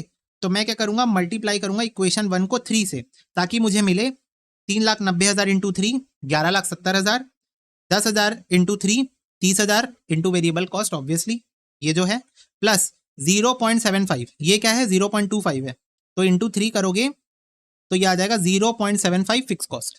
अब मैं इक्वेशन 2 को 3 से माइनस कर दूंगा, सबट्रैक्टिंग इक्वेशन 3 फ्रॉम 2। तो इसको आप इससे माइनस कर दो तो ये फिक्स कॉस्ट तो कट जाएगा। 35,000 माइनस 30,000 करोगे तो ये आ जाएगा 5,000 variable cost is equal to 13,20,000 minus 11,70,000 करके देखो जो भी आ रहा है उसको आप ये 5,000 से डिवाइड कर देना। तो वेरिएबल कॉस्ट बच्चों आ रही है 30 rupees per unit, 30 rupees per unit आ रही है। ओके, तो फिक्स कॉस्ट कितनी आएगी बच्चों? फिक्स कॉस्ट आएगी 3,90,000 प्लस 13,20,000, ये आपके पूरे साल की टोटल कॉस्ट है। ये आपकी पूरे साल की टोटल कॉस्ट है। तो टोटल कॉस्ट में से वेरिएबल कॉस्ट इधर लाके माइनस कर दो तो फिक्स कॉस्ट मिल जाएगी। अच्छा, वेरिएबल कॉस्ट कैसे आएगी? पूरे साल भर में आपने 45,000 यूनिट्स बेची, 10,000 प्लस 35,000, 45,000 इंटू 30 रुपए पर यूनिट। तो total cost of the year minus variable cost आपको मिल गई फिक्स कॉस्ट 3,60,000। अब कुछ होशियार बच्चे मेरे से पूछते हैं कि भैया यहाँ पर change in cost upon change in number of units का फॉर्मूला क्यों नहीं लगेगा? मैंने कहा क्यों, ये सेमी वेरिएबल कॉस्ट का डेटा दिया है क्या? क्या ये सेमी वेरिएबल कॉस्ट है क्या कि एक पीरियड में इतना इनकर हुआ दूसरे में? नहीं, ये क्वेश्चन ही अलग है। ध्यान से देखो, ऐसे डाउट मेरे से पूछना मत गलती से एग्जाम के पहले। सेमी वेरिएबल कॉस्ट का डेटा नहीं है ये आपको पूरे साल की कॉस्ट 2 हिस्सों में बताई है। थोड़ा सा दिमाग लगा के फिक्स कॉस्ट निकालना था, बड़ा इजी क्वेश्चन था ये। ठीक है, 2 मार्क्स मिल गए यहाँ पर हमें। ओके, चलो नेक्स्ट बच्चों, ये वाला मैंने आपको जो बजेटरी चैप्टर में क्वेश्चन कराया था ना, जहां पर रॉ मटेरियल का लॉस होता था, उसी क्वेश्चन से एक लाइन उठा के इंस्टीट्यूट ने एमसीक्यू बना दिया, कहा कि हम 8000 यूनिट्स बेचना चाहते हैं, बेच लो, क्या दिक्कत है। हम क्लोजिंग स्टॉक मेंटेन करना चाहते हैं 20,000 रुपए का @20 रुपए। सिंपल शब्दों में 1000 यूनिट का क्लोजिंग स्टॉक मेंटेन करना चाहते हैं, 1000 यूनिट का क्लोजिंग स्टॉक। ओ सॉरी, पिछले साल के एंड में 1000 यूनिट का क्लोजिंग स्टॉक है हमारे पास, प्रीवियस ईयर ना, पिछले साल के एंड में 20,000 डिवाइडेड बाय 20, 1000 यूनिट का क्लोजिंग स्टॉक हमारा पिछले साल का पड़ा हुआ है, यानी सिंपल शब्दों में इस साल का ओपनिंग स्टॉक बता रहा है। Okay, at the end of the budgeted year हमको 2700 का क्लोजिंग स्टॉक भी चाहिए है, और ये सारी बातें मिलाकर हमारा रिजेक्शन रेट भी है 3% का, यानी जितना भी फिनिश गुड्स बनाओगे उसका 3% तो हम ऐसे ही रिजेक्ट कर देंगे, रिजेक्ट। तो अब बताओ कितना प्रोडक्शन करें बताओ। तो 8000 यूनिट हमको सेल करना है, बोलो हाँ। 2700 का क्लोजिंग स्टॉक चाहिए, हाँ। 1000 यूनिट का ओपनिंग स्टॉक पहले से पड़ा है, अरे ये कैसे आया, 20,000 डिवाइडेड बाय 20, 1000 यूनिट का ओपनिंग स्टॉक पड़ा है, यानी 9700 यूनिट्स मेरे को चाहिए। मैं प्रोडक्शन डिपार्टमेंट के पास जाऊंगा, पर सोचो मेरे को 9700 यूनिट तो भाई बच्चों चाहिए, मतलब चाहिए। पर मैं सोचा कि जितनी भी यूनिट्स बनेगी उसका 3% तो रिजेक्ट ही हो जाएगा, और मेरे को 9700 चाहिए। अगर मैं 9700 जाके बोलूंगा प्रोडक्शन डिपार्टमेंट को, तो वो 9700 बना के देंगे, उसका 3% रिजेक्ट हो जाएगा, तो मुझे कम पड़ जाएगा।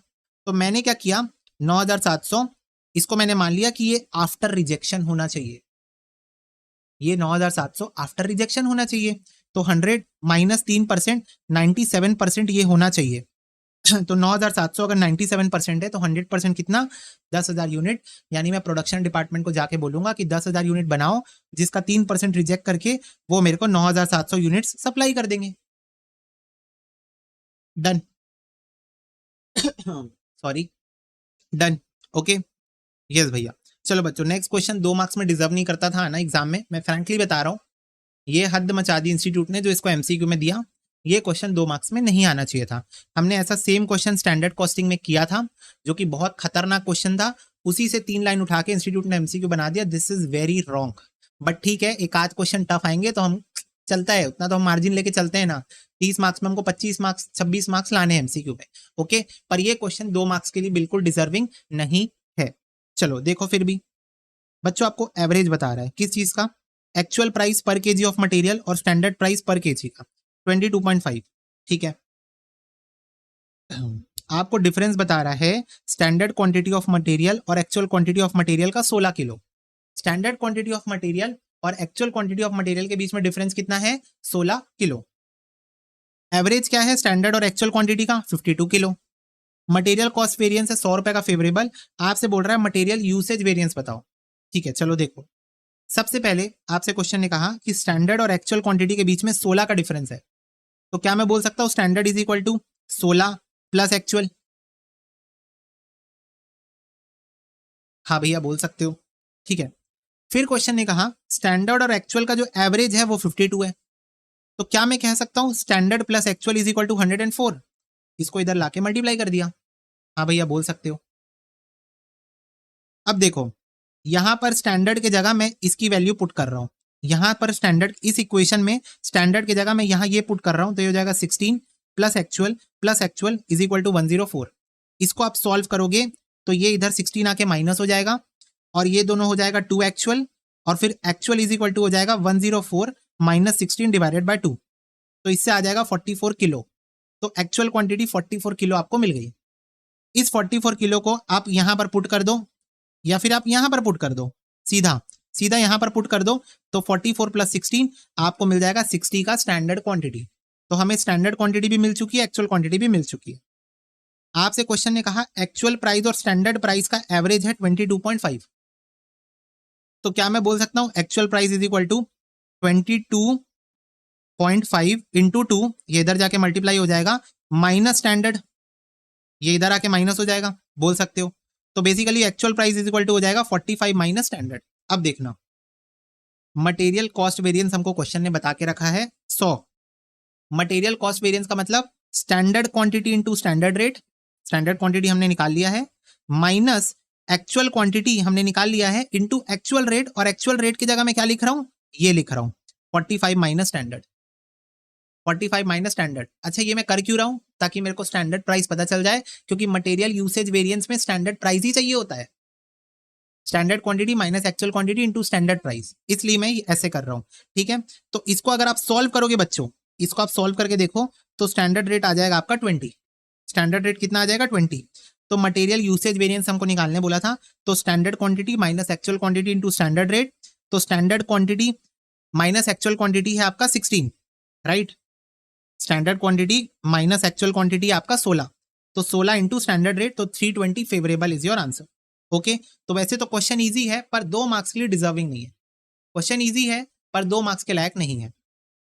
ओके भैया, इसके बाद फिर से वही क्वेश्चन आ गया, एफिशिएंसी रेशियो बता दो। तो activity is equal to efficiency into capacity होता है, तो एफिशिएंसी हो जाएगा एक्टिविटी अपॉन कैपेसिटी, तो 90.24 डिवाइडेड बाय 96, 94%। तो ये क्वेश्चन फिर 12 क्वेश्चन रिपीट हो चुके हैं। एक सेकंड, 12 नहीं, 7 क्वेश्चन, 6 या 7 क्वेश्चन रिपीट हो चुके हैं, मैं भूल गया काउंट डाउन।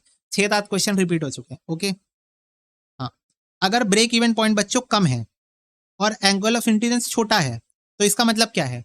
अगर ब्रेक इवन पॉइंट कम है, इसका मतलब मार्जिन ऑफ सेफ्टी ज्यादा है। ये आपकी टोटल सेल्स है बच्चों। ब्रेक इवन पॉइंट जितना छोटा होगा, मार्जिन ऑफ सेफ्टी इतना बड़ा होगा, है ना। टोटल सेल्स में ब्रेक इवन पॉइंट जितना छोटा होगा, मार्जिन ऑफ सेफ्टी उतना बड़ा होगा, करेक्ट। इसके अलावा एंगल ऑफ इंसिडेंस छोटा है बच्चों, तो एंगल ऑफ इंसिडेंस छोटा है मतलब सेल्स और कॉस्ट के बीच में कम डिफरेंस है, और कम डिफरेंस है मतलब ये तो प्रॉफिट वाला एरिया है, तो इसका मतलब कम प्रॉफिट है। क्या है? कम प्रॉफिट है। अगर एंगल ऑफ इंसिडेंस छोटा है, अगर एंगल ऑफ इंसिडेंस छोटा है मतलब कम प्रॉफिट कमा रहे हो। सेल्स की लाइन के बीच में और कॉस्ट की लाइंस के बीच में कम डिफरेंस है, मतलब आप कम प्रॉफिट कमा रहे हो, मतलब आप कम प्रॉफिट कमा रहे हो, प्रॉफिट इज लो। और मार्जिन ऑफ सेफ्टी बड़ा क्यों है? क्योंकि ब्रेक इवन पॉइंट छोटा है। तो टोटल सेल्स में ब्रेक इवन पॉइंट छोटा है, मार्जिन ऑफ सेफ्टी बड़ा होगा। बजटेड प्रोडक्शन का मतलब कितने बार बताऊं? जितना सामान बेचना है प्लस जितना क्लोजिंग स्टॉक चाहिए माइनस ऑलरेडी ओपनिंग स्टॉक में कितना रखा हुआ है। कितना सामान बेचना है प्लस कितना क्लोजिंग स्टॉक में चाहिए माइनस कितना ऑलरेडी रखा है। ओके, चलो, which one of the following accounting help the organisation proper delegation of authority for attainment of vision and mission of the business? Obviously management accounting. ठीक है, okay बच्चों, PV ratio 50% है, margin of safety 40% है, और 50 लाख की cell कर रहे हो, तो नेट प्रॉफिट कितना होगा बच्चों? तो पहले ये बताओ, मार्जिन ऑफ सेफ्टी का फॉर्मूला क्या होता है? Profit upon PV ratio. Margin of safety आपको क्वेश्चन ने बताया टोटल सेल्स का 40% है, टोटल सेल्स का 40% है, तो 50 लाख की सेल्स का 40% निकाल लो, ये आ जाएगा मार्जिन ऑफ सेफ्टी। प्रॉफिट मुझे नहीं पता, पीवी रेशियो 50% दिया है, इसको सॉल्व कर लो तो प्रॉफिट आ जाएगा 10 लाख। बेसिकली 50 लाख का 40% होता है कितना? 20 लाख। 20 लाख का 50% निकालोगे तो 10 लाख, तो 10 lakh is your profit. Okay, देखो एक फैक्ट्री है बीएससी लिमिटेड की, जहां स्टैंडर्ड कॉस्टिंग ऑपरेट हो रहा है। Budgeted fix overheads per unit जो है वो 5 रुपए है। Budgeted fix overhead per unit कितना है? 5 रुपए, यानी स्टैंडर्ड रेट पर यूनिट बता दिया question. Okay, for the month of September actual fix overhead जो है वो 40,000 रुपए, ठीक है, for production of 9,000 unit. Okay, तो ये है एक्चुअल क्वांटिटी और ये है actual fixed overheads, resulting in a fix overhead volume variance of 5,000। आपका फिक्स ओवरहेड का वॉल्यूम वेरिएंस आया है। एक बार याद करना, वॉल्यूम वेरिएंस का फॉर्मूला क्या है? Standard rate per unit into actual quantity minus budgeted overheads. Okay, तो बजटेड प्रोडक्शन कितना होगा पूछ रहा है आपसे, बजटेड ओवरहेड नहीं पूछ रहा, बजटेड प्रोडक्शन पूछ रहा है, पर उसके लिए आपको बजटेड ओवरहेड निकालना पड़ेगा। बजटेड ओवरहेड्स निकाल के 5 से मल्टीप्लाई कर देना, तो बजटेड प्रोडक्शन मिल सॉरी बजटेड ओवरहेड्स को निकाल के 5 से डिवाइड कर देना, तो बजटेड यूनिट्स मिल जाएगा। ओके, चलो देखो, standard rate per unit into actual unit minus budgeted overhead, यही होता है वॉल्यूम वेरिएंस। आपको कह रहा है वॉल्यूम वेरिएंस 5,000 एडवर्स है, तो मैंने यहाँ माइनस में लिया इसको। स्टैंडर्ड रेट 5 रुपए पर यूनिट है into actual units minus budgeted overheads. Okay, तो ये कितना हो जाएगा? ये इधर आ जाएगा, ये इधर आ जाएगा, तो 9,000 इंटू 5 45,000 प्लस 5,000, तो 50,000 हो जाएगा आपका बजटेड ओवरहेड्स। ठीक है, आपको पता है स्टैंडर्ड रेट पर यूनिट कैसे निकालते हैं हम लोग? Budgeted overheads divided by budgeted units करके। तो स्टैंडर्ड रेट पर यूनिट हमको पता है 5 रुपए, बजटेड ओवरहेड्स हमको मिल गया 50,000 अपॉन बजटेड यूनिट्स हमको नहीं पता, तो बजटेड यूनिट्स हो जाएगा 50,000 डिवाइडेड बाय 5, 10,000 यूनिट्स, 10,000 यूनिट्स। तो ये सारे क्वेश्चन फॉर्मूला ओरिएंटेड है, जिसको फॉर्मूला याद है उसके लिए डन डनाडन। अगर फॉर्मूला याद नहीं है तो स्टैंडर्ड का वीडियो कौन देखेगा जाके? अगर फॉर्मूला याद नहीं है तो रेगुलर लेक्चर देखने बोल रहा हूं क्या? नहीं, रिवीजन देखो ना जाके। इतना अच्छा प्यारा प्यारा रिवीजन किसके लिए डालो बताओ? फटाफट से बताओ मेरे को, किसके लिए प्यारा प्यारा रिवीजन डाला हूं? जब तक बताओगे नहीं बढ़ूंगा आगे। बताओ पहले, प्यारा प्यारा रिवीजन किसके लिए है बच्चों? किसके लिए प्यारा प्यारा रिवीजन बताओ ना एक बार। चलो उम्मीद है बता दिए होगे। आई ट्रस्ट यू ना, trust you, don't break my trust. 10,000 unit, ठीक है, ओके। अब आ रहा है बच्चों लर्निंग कर्व के ऊपर क्वेश्चन। तो एक इंप्लॉई है, वो 100 मिनट लेता है पहला यूनिट को बनाने में। ऑपरेशन बोल रहा है 90% लर्निंग कर्व है, तो बताओ दूसरा यूनिट बनाने में कितना टाइम लगेगा? दूसरा यूनिट, तो आपको मैं एक बात बताऊं क्या, कि जैसे जैसे आपकी यूनिट डबल होते जाती है आपका लर्निंग कर्व लगता जाता है। मतलब अगर पहली यूनिट को बनाने में आपको 100 मिनट लगा, तो 2 यूनिट्स को बनाने में आपको एवरेज पर यूनिट, अगर 90% लर्निंग कर्व है तो 90 मिनट लगेगा। एवरेज ना, एवरेज, एवरेज पर यूनिट की बात कर रहा हूं, एवरेज पर यूनिट की बात कर रहा हूं, 90 मिनट लगेगा 2 यूनिट्स को बनाने में, एवरेज पर यूनिट ना, इंटू 90%, 9 9 81, 4 यूनिट को बनाने में एवरेज पर यूनिट 81 मिनट्स लगेगा। 4 यूनिट्स को बनाने के लिए एवरेज पर यूनिट 81 मिनट्स लगेगा। लर्निंग कर्व इस पॉइंट ऑफ व्यू से काम करता है। तो अब बताओ, एक यूनिट को बनाने में लगा 100 मिनट, हाँ, तो 2 यूनिट को बनाने में एवरेज पर यूनिट 90 मिनट लगेगा। 90% लर्निंग कर्व हो गया ना, 90% लर्निंग कर्व हो गया, तो एवरेज पर यूनिट 90 मिनट लगेगा 2 यूनिट को बनाने में। तो ये बताओ सेकेंड यूनिट को पर्टिकुलर बनाने में कितना टाइम लगा? तो 2 यूनिट को बनाने के लिए एवरेज 90 मिनट्स लग रहा है पर यूनिट, यानी 2 यूनिट को बनाने में लगेगा 180 मिनट। हाँ भैया, पर याद करो पहला यूनिट को बनाने में तो 100 मिनट लगा था, पहले यूनिट को बनाने में तो 100 मिनट लगा था, यानी कि क्या मैं बोल सकता हूं कि पर्टिकुलर दूसरे यूनिट को बनाने में 80 मिनट्स लगा होगा, पर्टिकुलर सेकेंड यूनिट को बनाने में 80 मिनट्स लगा होगा। Okay, transfer price normally set for intermediate goods. कितने क्वेश्चन रिपीट हो गए? अब तो मैं भूल भी गया, अब तो मैं भूल भी गया बच्चों कितने ही क्वेश्चन रिपीट हो रहे हैं। यही फायदा है 12 अटेम्प्ट के एमसीक्यू करने का, इतने क्वेश्चन रिपीट हो रहे हैं, मजा आ जा रहा है। ठीक है, zero base budgeting more suitable applicable किस पे है? तो ये वाला मैंने यहाँ पर एक्सप्लेनेशन लिखा है कि जीरो बेस बजटिंग जो है वो डिस्क्रिशनरी कॉस्ट एरिया में ज्यादा अच्छे से एप्लीकेबल होगा, जहां आप कॉस्ट को डिस्क्रिशन कर सकते हो। देखो जीरो बेस बजटिंग में क्या होता है, सारे एक्सपेंसेस को हमको जस्टिफाई करना होता है हर नए पीरियड के लिए। मतलब जैसे ही नया पीरियड आएगा सारे खर्चे फिर जीरो पे ले आओ और एक एक करके जस्टिफाई करके अपना बजट बनाओ। Starting from a zero base, regardless of whether the expense are considered discretionary or essential, however it's particularly effective in areas जहां पर cost normally easily control or reduce हो सकते हैं, such as discretionary spending. Discretionary costs are those expenses that are not considered essential for ongoing operation of the organization but rather optional or not mandatory. These costs are included areas like marketing, training, travel, research and development. Zero-based budgeting allow organization to truly review and justify these expenses, making particular relevant and beneficial in discretionary cost area. तो क्या बोल रहा है, zero base budgeting ज्यादा suitable है discretionary cost area में। क्यों? क्योंकि जीरो बेस बजटिंग बोलता है हर खर्चे का रीजन दो तभी खर्चा करने दूंगा। ओके, डिस्क्रिशनरी कॉस्ट का मतलब क्या होता है, वो कॉस्ट जो आपका मन है करो या मत करो, प्रोडक्शन से तो कोई लेना देना नहीं होता, आपका मर्जी, आपका डिस्क्रिशन है बच्चों। डिस्क्रिशन मतलब आपका मन, डिस्क्रिशन मतलब आपका मन, आपको खर्चा करना है करो, नहीं करना है मत करो। तो जीरो बेस बजटिंग क्या बोलता है, हर खर्चे के पीछे रीजन बताओ। अब डिस्क्रिशनरी कॉस्ट क्या है, खर्चा करना है करो, नहीं करना है मत करो। तो जब आपके पास कोई खर्चा करने का ऑप्शन है ना, इसका मतलब ये हो सकता है कि वो कॉस्ट शायद इररेलेवेंट भी हो। ऑप्शन है मतलब इररेलेवेंट भी हो सकती है, हो सकता है आप शौकिया खर्चा कर रहे हो सकता है आप अननेसेसरी खर्चा कर रहे हो। तो जीरो बेस बजटिंग जो है वो उस पर पकड़ बना के रखता है कि डिस्क्रिशनरी कॉस्ट है, जस्टिफाई करो कि मैं क्यों मार्केटिंग खर्चा करूं, जस्टिफाई करो कि मैं क्यों यहां स्पेंडिंग करूं, एडवर्टीजमेंट क्यों करूं, जस्टिफाई करो। तो इसलिए जीरो बेस बजटिंग जो है वो सबसे सुटेबल है जहां पर डिस्क्रिशनरी कॉस्ट हो। ओके, पीवी रेशियो का मतलब क्या होता है, excess of sales over variable cost as a percentage of sales. मतलब सेल्स माइनस वेरिएबल कॉस्ट का परसेंटेज निकालना on the basis of sales, उसको पीवी रेशियो बोलते हैं।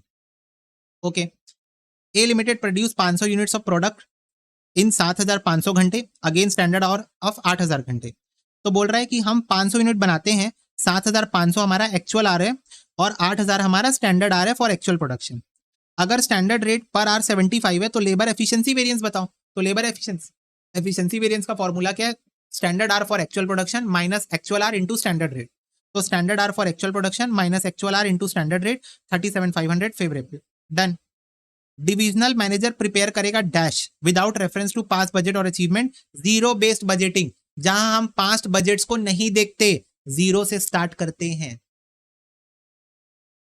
अगेन एक और क्वेश्चन रिपीट हो गया, ठीक है, इसीलिए बच्चों एक्सप्लेन किया हूं। फटाफट से बताओ क्या है ऐसा एमसीक्यू का फीलिंग? इसके पहले कभी मिला था? इसके पहले कभी मिला था क्या? भैया क्या आप अपनी तारीफ करवाना चाह रहे हो हमसे? भैया क्या आप सेल्फ ऑब्सेस्ड हो? कुछ भी बोलते हो तुम लोग। पूछ रहा हूं बस यार, नॉर्मली पूछ रहा हूं। बड़ा भाई तुमसे पूछ रहा है कि क्या पहले कभी ऐसा एमसीक्यू एक्सपीरियंस किया था आपने, इतना फास्ट और इतना मजेदार? अकॉर्डिंग टू नॉर्थन और कपलान, बैलेंस स्कोर कार्ड किस चीज के लिए यूज होता है बच्चों? स्ट्रैटेजिक सिस्टम के लिए, ठीक है। बैलेंस स्कोर कार्ड आपको पता है ना, बैलेंस स्कोर कार्ड हम लोग बनाते हैं, हाँ पता ही होगा ऑब्वियसली, थ्योरी का बहुत इंपॉर्टेंट टॉपिक है ये। तो वहां पर यूज होता है डिविजनल परफॉर्मेंस इवैल्यूएशन में। एक बैलेंस स्कोर कार्ड एक स्ट्रैटेजिक परफॉर्मेंस मैनेजमेंट टूल है जो कि हेल्प करता है ऑर्गेनाइजेशन को align with the activities to their strategy और विजन, ठीक है। स्ट्रैटेजीज और विजन के बेसिस पे अपनी एक्टिविटीज को अलाइन करने में हेल्प करता है, एक स्ट्रैटेजिक परफॉर्मेंस मैनेजमेंट टूल है। It goes beyond traditional financial measure to include non-financial indicator related to customer perspective, internal business perspective, learning and growth perspective. By integrating these various perspectives, the balance scorecard provide a comprehensive framework for translating strategy into action. Balance scorecard सिर्फ financial नहीं, non financial चीजों पे भी focus करता है, multiple areas में, 4 areas में basically, और इससे वो ज्यादा अच्छी स्ट्रैटेजी बनाने में हेल्प करता है। ओके, तो एक स्ट्रैटेजिक सिस्टम है, ठीक है। Okay, and is an organizational unit whose manager is responsible for generating revenue and managing expense related to current activity. तो बताओ एक ऐसी ऑर्गेनाइजेशन यूनिट जहां का मैनेजर रिस्पॉन्सिबल है रेवेन्यू कमाने के लिए भी और खर्चों के लिए भी, मतलब इनकम के लिए भी रिस्पॉन्सिबल है और एक्सपेंस के लिए भी रिस्पॉन्सिबल है। Profit centre, profit centre, this question is from responsibility accounting, जहां पर होता है प्रॉफिट सेंटर जो कि इनकम और एक्सपेंस दोनों के लिए रिस्पॉन्सिबल होता है, ठीक है। ओके, नेक्स्ट है बच्चों, RTM limited activity based costing use कर रहा है। 50,000 का इंस्पेक्शन में खर्चा हुआ है। पी और क्यू 2 प्रोडक्ट बना रहा है। पी के हमने 10 प्रोडक्शन रन किए हैं और क्यू के हमने 15 प्रोडक्शन रन किए हैं। तो ये बताओ पी में कितना खर्चा एलोकेट करोगे? बहुत सिंपल है बच्चों, आपने 50,000 का खर्चा इंस्पेक्शन में किया और आप टोटल 10 + 15 25 प्रोडक्शन रन कर रहे हो। तो ये बताओ हर प्रोडक्शन रन का खर्चा कितना हो रहा है? 50,000 डिवाइड बाय 25 कर लो। अब पर्टिकुलर पी में 10 प्रोडक्शन रन होने वाले हैं, तो इंटू 10 कर दो, तो पी का खर्चा जो आप एलोकेट करने वाले हो based on the activity you perform, वो होगा 20,000, ठीक है। तो 25 आप टोटल प्रोडक्शन रन कर रहे हो, जिसमें से 10 प्रोडक्शन रन किसको एलोकेट हो रहा है? 10 प्रोडक्शन रन पी को एलोकेट हो रहा है, तो उसका खर्चा हो गया 20,000। Okay, minimum expected opportunity lost. अब बच्चों मिनिमम एक्सपेक्टेड अपॉर्चुनिटी लॉस का मतलब क्या है? जो हम लोग डिसीजन ट्री वाला चैप्टर है ना हमारा, डिसीजन थ्योरीज वाला, वहां पर जब हम लोग करते हैं, ठीक है, तो वहां पर हम लोग बच्चों एक बात करते हैं, ईवीपीआई का मतलब होता है maximum amount a decision maker should willing to pay to eliminate uncertainty in decision making. तो यहाँ जो ईवीपीआई लिखा है ना पहले पॉइंट में, इसका मतलब होता है वो अमाउंट जो एक डिसीजन मेकर खर्चा करने के लिए रेडी है ताकि कंटिजेंसी से बचा जा सके, ताकि कंटिजेंसी यानी अनसर्टेनिटी इन डिसीजन मेकिंग से बचा जा सके। मतलब वो अमाउंट जो आप एक ज्योतिष को पे करने के लिए रेडी हो, जिससे वो ज्योतिष आपको पक्का पक्का बता देगा कि क्या होने वाला है, बारिश होगी या नहीं होगी, आइसक्रीम का ठेला लगाऊं या नहीं लगाऊं, हॉट डॉग का ठेला लगाऊं कि आइसक्रीम का ठेला लगाऊं। तो वो अमाउंट जो आप पे करने के लिए रेडी हो उस ज्योतिष को, वो ज्योतिष आपको पक्का पक्का बता देगा कि बारिश होगी कि नहीं होगी। वो होता है ईवीपीआई का मतलब। मिनिमम रिग्रेट का मतलब क्या होता है बच्चों? कि जहां पर आप सारे मैक्सिमम रिग्रेट निकालोगे और उस मैक्सिमम रिग्रेट्स, मतलब आप स्ट्रैटेजी ए बी और सी में जो मैक्सिमम रिग्रेट आपको हो रहा है, उनमें से जो सबसे मिनिमम रिग्रेट होगा वो वाला प्रोजेक्ट चूज करोगे, वो होता है इसका मतलब। और ईएमवी का मतलब क्या होता है? आपका एक्सपेक्टेड मॉनेटरी वैल्यू, जो कि वेटेड एवरेज होता है सारे पॉसिबल आउटकम्स का, वेटेड एवरेज होता है सारे पॉसिबल आउटकम का। तो आपसे पूछ रहा है मिनिमम एक्सपेक्टेड अपॉर्चुनिटी लॉस, मतलब कम से कम अपॉर्चुनिटी लॉस्ट कौन से पॉइंट में होगा? तो पॉइंट नंबर ए में, जहां पर आप किसी ज्योतिष को पैसा देके पक्का पक्का पूछ लोगे कि क्या होने वाला है। पॉइंट नंबर बी में, जहां आप मैक्सिमम लॉस से मिनिमम लॉस निकाल रहे हो और आप वही प्रोजेक्ट एग्जीक्यूट करने वाले हो, तो यू ऑलरेडी नो कि मैक्सिमम खर्चा कितना होने वाला है, ठीक है, यू ऑलरेडी नो। पर ईएमवी में ऐसा नहीं होता, क्योंकि ईएमवी तो एवरेज है बच्चों, तो वो एवरेज है, वो एग्जैक्ट नहीं बता पाएगा आपको, वो एवरेज है। तो ये नहीं बता पाएगा, तो आंसर है बोथ ए और बी। वैसे मेरे हिसाब से इसका आंसर बस ए होना चाहिए था, पर इंस्टीट्यूट ने दोनों कंसिडर किया है, तो मैं आपको दोनों बता रहा हूँ। रिस्पॉन्सिबिलिटी अकाउंट किसके लिए यूज होता है? कॉस्ट कंट्रोल के लिए यूज होता है। किसके लिए यूज होता है? कॉस्ट कंट्रोल के लिए, ठीक है। The term dash is use to describe a location to which overhead cost are initially assigned. तो सारी ओवरहेड्स को इकट्ठा करके इनिशियली कहां जाके पटकते हो? सारे ओवरहेड्स के कॉस्ट को इकट्ठा करके इनिशियली कहां जाके रख देते हो? कॉस्ट पूल में। कॉस्ट पूल में रख देते हो, फिर कॉस्ट ड्राइवर डिसाइड करते हो, उसके बेसिस पे आप रेट निकालते हो, एब्जॉर्प्शन रेट, और फिर आप उसके अकॉर्डिंग एब्जॉर्प्शन करते हो। एक्टिविटी बेस्ड कॉस्टिंग के सारे स्टेप्स हैं। सबसे पहले कॉस्ट पूल बनाओ, कॉस्ट ड्राइवर डिसाइड करो, उससे डिवाइड करके रेट पर कॉस्ट ड्राइवर निकाल लो और हर डिपार्टमेंट में एलोकेट कर दो, ठीक है। तो सबसे पहले कॉस्ट पूल में सारे खर्चे असाइन होते हैं। ओके, यूनिट्स प्रोड्यूस हुए 50,000, सेलिंग प्राइस है 15 रुपए, वेरिएबल कॉस्ट है 12 रुपए, फिक्स कॉस्ट है 1,60,000। सेल्स बताओ when to earn a profit of 80,000। तो sales to earn desired profit का फॉर्मूला क्या है बच्चों? Desired profit plus fix cost upon PV ratio, upon PV ratio, या फिर आप ये भी बोल सकते हो contribution per unit if you want answer in units. तो आप पीवी रेशियो निकाल लो, 15 माइनस 12, तो 3 डिवाइडेड बाय 15 करके आप पीवी रेशियो निकाल लो, कितना हो जाएगा? 3 डिवाइडेड बाय 15%, यह आ जाएगा 20%। तो आपको क्या करना है? 80,000 प्लस 1,60,000 डिवाइडेड बाय 20%, तो ये आ रहा है 12 लाख। अब मैंने यहाँ पर क्या किया, बेसिकली कंट्रीब्यूशन पर यूनिट ले लिया, तो इसको सॉल्व करने से आ गया नंबर ऑफ यूनिट्स, ठीक है। नंबर ऑफ यूनिट्स आ गया, फिर इसको सेलिंग प्राइस से मल्टीप्लाई कर दिया, तो मुझे सेल्स मिल गया अमाउंट में, तो दोनों में से जो आपको सुटेबल लगे आप कर सकते हो। पीवी रेशियो निकाल के 12 लाख इज योर आंसर, ठीक है। इकोनॉमिक वैल्यू एडेड का मतलब क्या है? Return to provider of fund, यानी कि नोपैट प्रोवाइडर ऑफ फंड मतलब डेट भी और इक्विटी भी। और आपको पता है नोपैट का मतलब क्या है? Net operating profit after tax, यानी कि इसमें इंटरेस्ट भी है और प्रॉफिट फॉर शेयर होल्डर्स भी है। तो NOPAT minus cost of capital employed, cost of capital employed मतलब WACC इंटू कैपिटल एम्प्लॉयड, तो ये आ जाएगा कॉस्ट ऑफ कैपिटल एम्प्लॉयड। तो NOPAT minus cost of capital employed. Okay बच्चों, ड्यू पॉइंट एनालिसिस में कौन से पैरामीटर कंसीडर होते हैं? तो तीनों होते हैं, आपको पता होगा, ऑपरेटिंग, एसेट यूसेज और फाइनेंशियल लीवरेज। तो all of this is the answer. Okay, you can read, आपको पता ही होगा, ड्यू पॉइंट आपने पढ़ा है। ये बताओ विच of the following would decrease unit contribution margin the most. बताओ इनमें से कौन सा सबसे ज्यादा गिराएगा यूनिट कंट्रीब्यूशन मार्जिन को। तो इसके लिए मैं एक एग्जांपल लेना पसंद करूंगा। मान लो आपका सेलिंग प्राइस है 50 रुपए, वेरिएबल कॉस्ट है 20 रुपए, तो कंट्रीब्यूशन आ जाएगा 30 रुपए, ठीक है। तो अब सुनो क्या बोल रहा है, कंट्रीब्यूशन मार्जिन इसमें से सबसे ज्यादा कौन गिराएगा? 10% डिक्रीज करो सेलिंग प्राइस, 10% डिक्रीज करो, तो ये हो जाएगा 45 माइनस 20, तो ये कितना आ जाएगा? 25। कंट्रीब्यूशन 5 रुपए से गिर गया। ओके, नेक्स्ट है 10% increase in variable cost. Variable cost को 10% से बढ़ाओ, तो सेलिंग प्राइस सेम रखो, वेरिएबल कॉस्ट को 10% से बढ़ा दोगे तो 20 प्लस 10% 22 हो जाएगा। तो 50 माइनस 22, ये आ रहा है 28, तो ये कितना माइनस हुआ? -2 हो गया। ओके, इसके बाद है 10% डिक्रीज इन वेरिएबल कॉस्ट। पहली बात तो बच्चों, अगर वेरिएबल कॉस्ट आपका डिक्रीज होगा तो आपका कंट्रीब्यूशन गिरेगा नहीं, बढ़ेगा। वेरिएबल कॉस्ट कम होने के कारण कंट्रीब्यूशन आपका बढ़ जाएगा, ठीक है। और फिक्स कॉस्ट के चेंज होने से कंट्रीब्यूशन को कोई फर्क ही नहीं पड़ता, क्योंकि कंट्रीब्यूशन फिक्स कॉस्ट के पहले आता है। तो ये दोनों पॉइंट वैसे भी इररिलेवेंट है।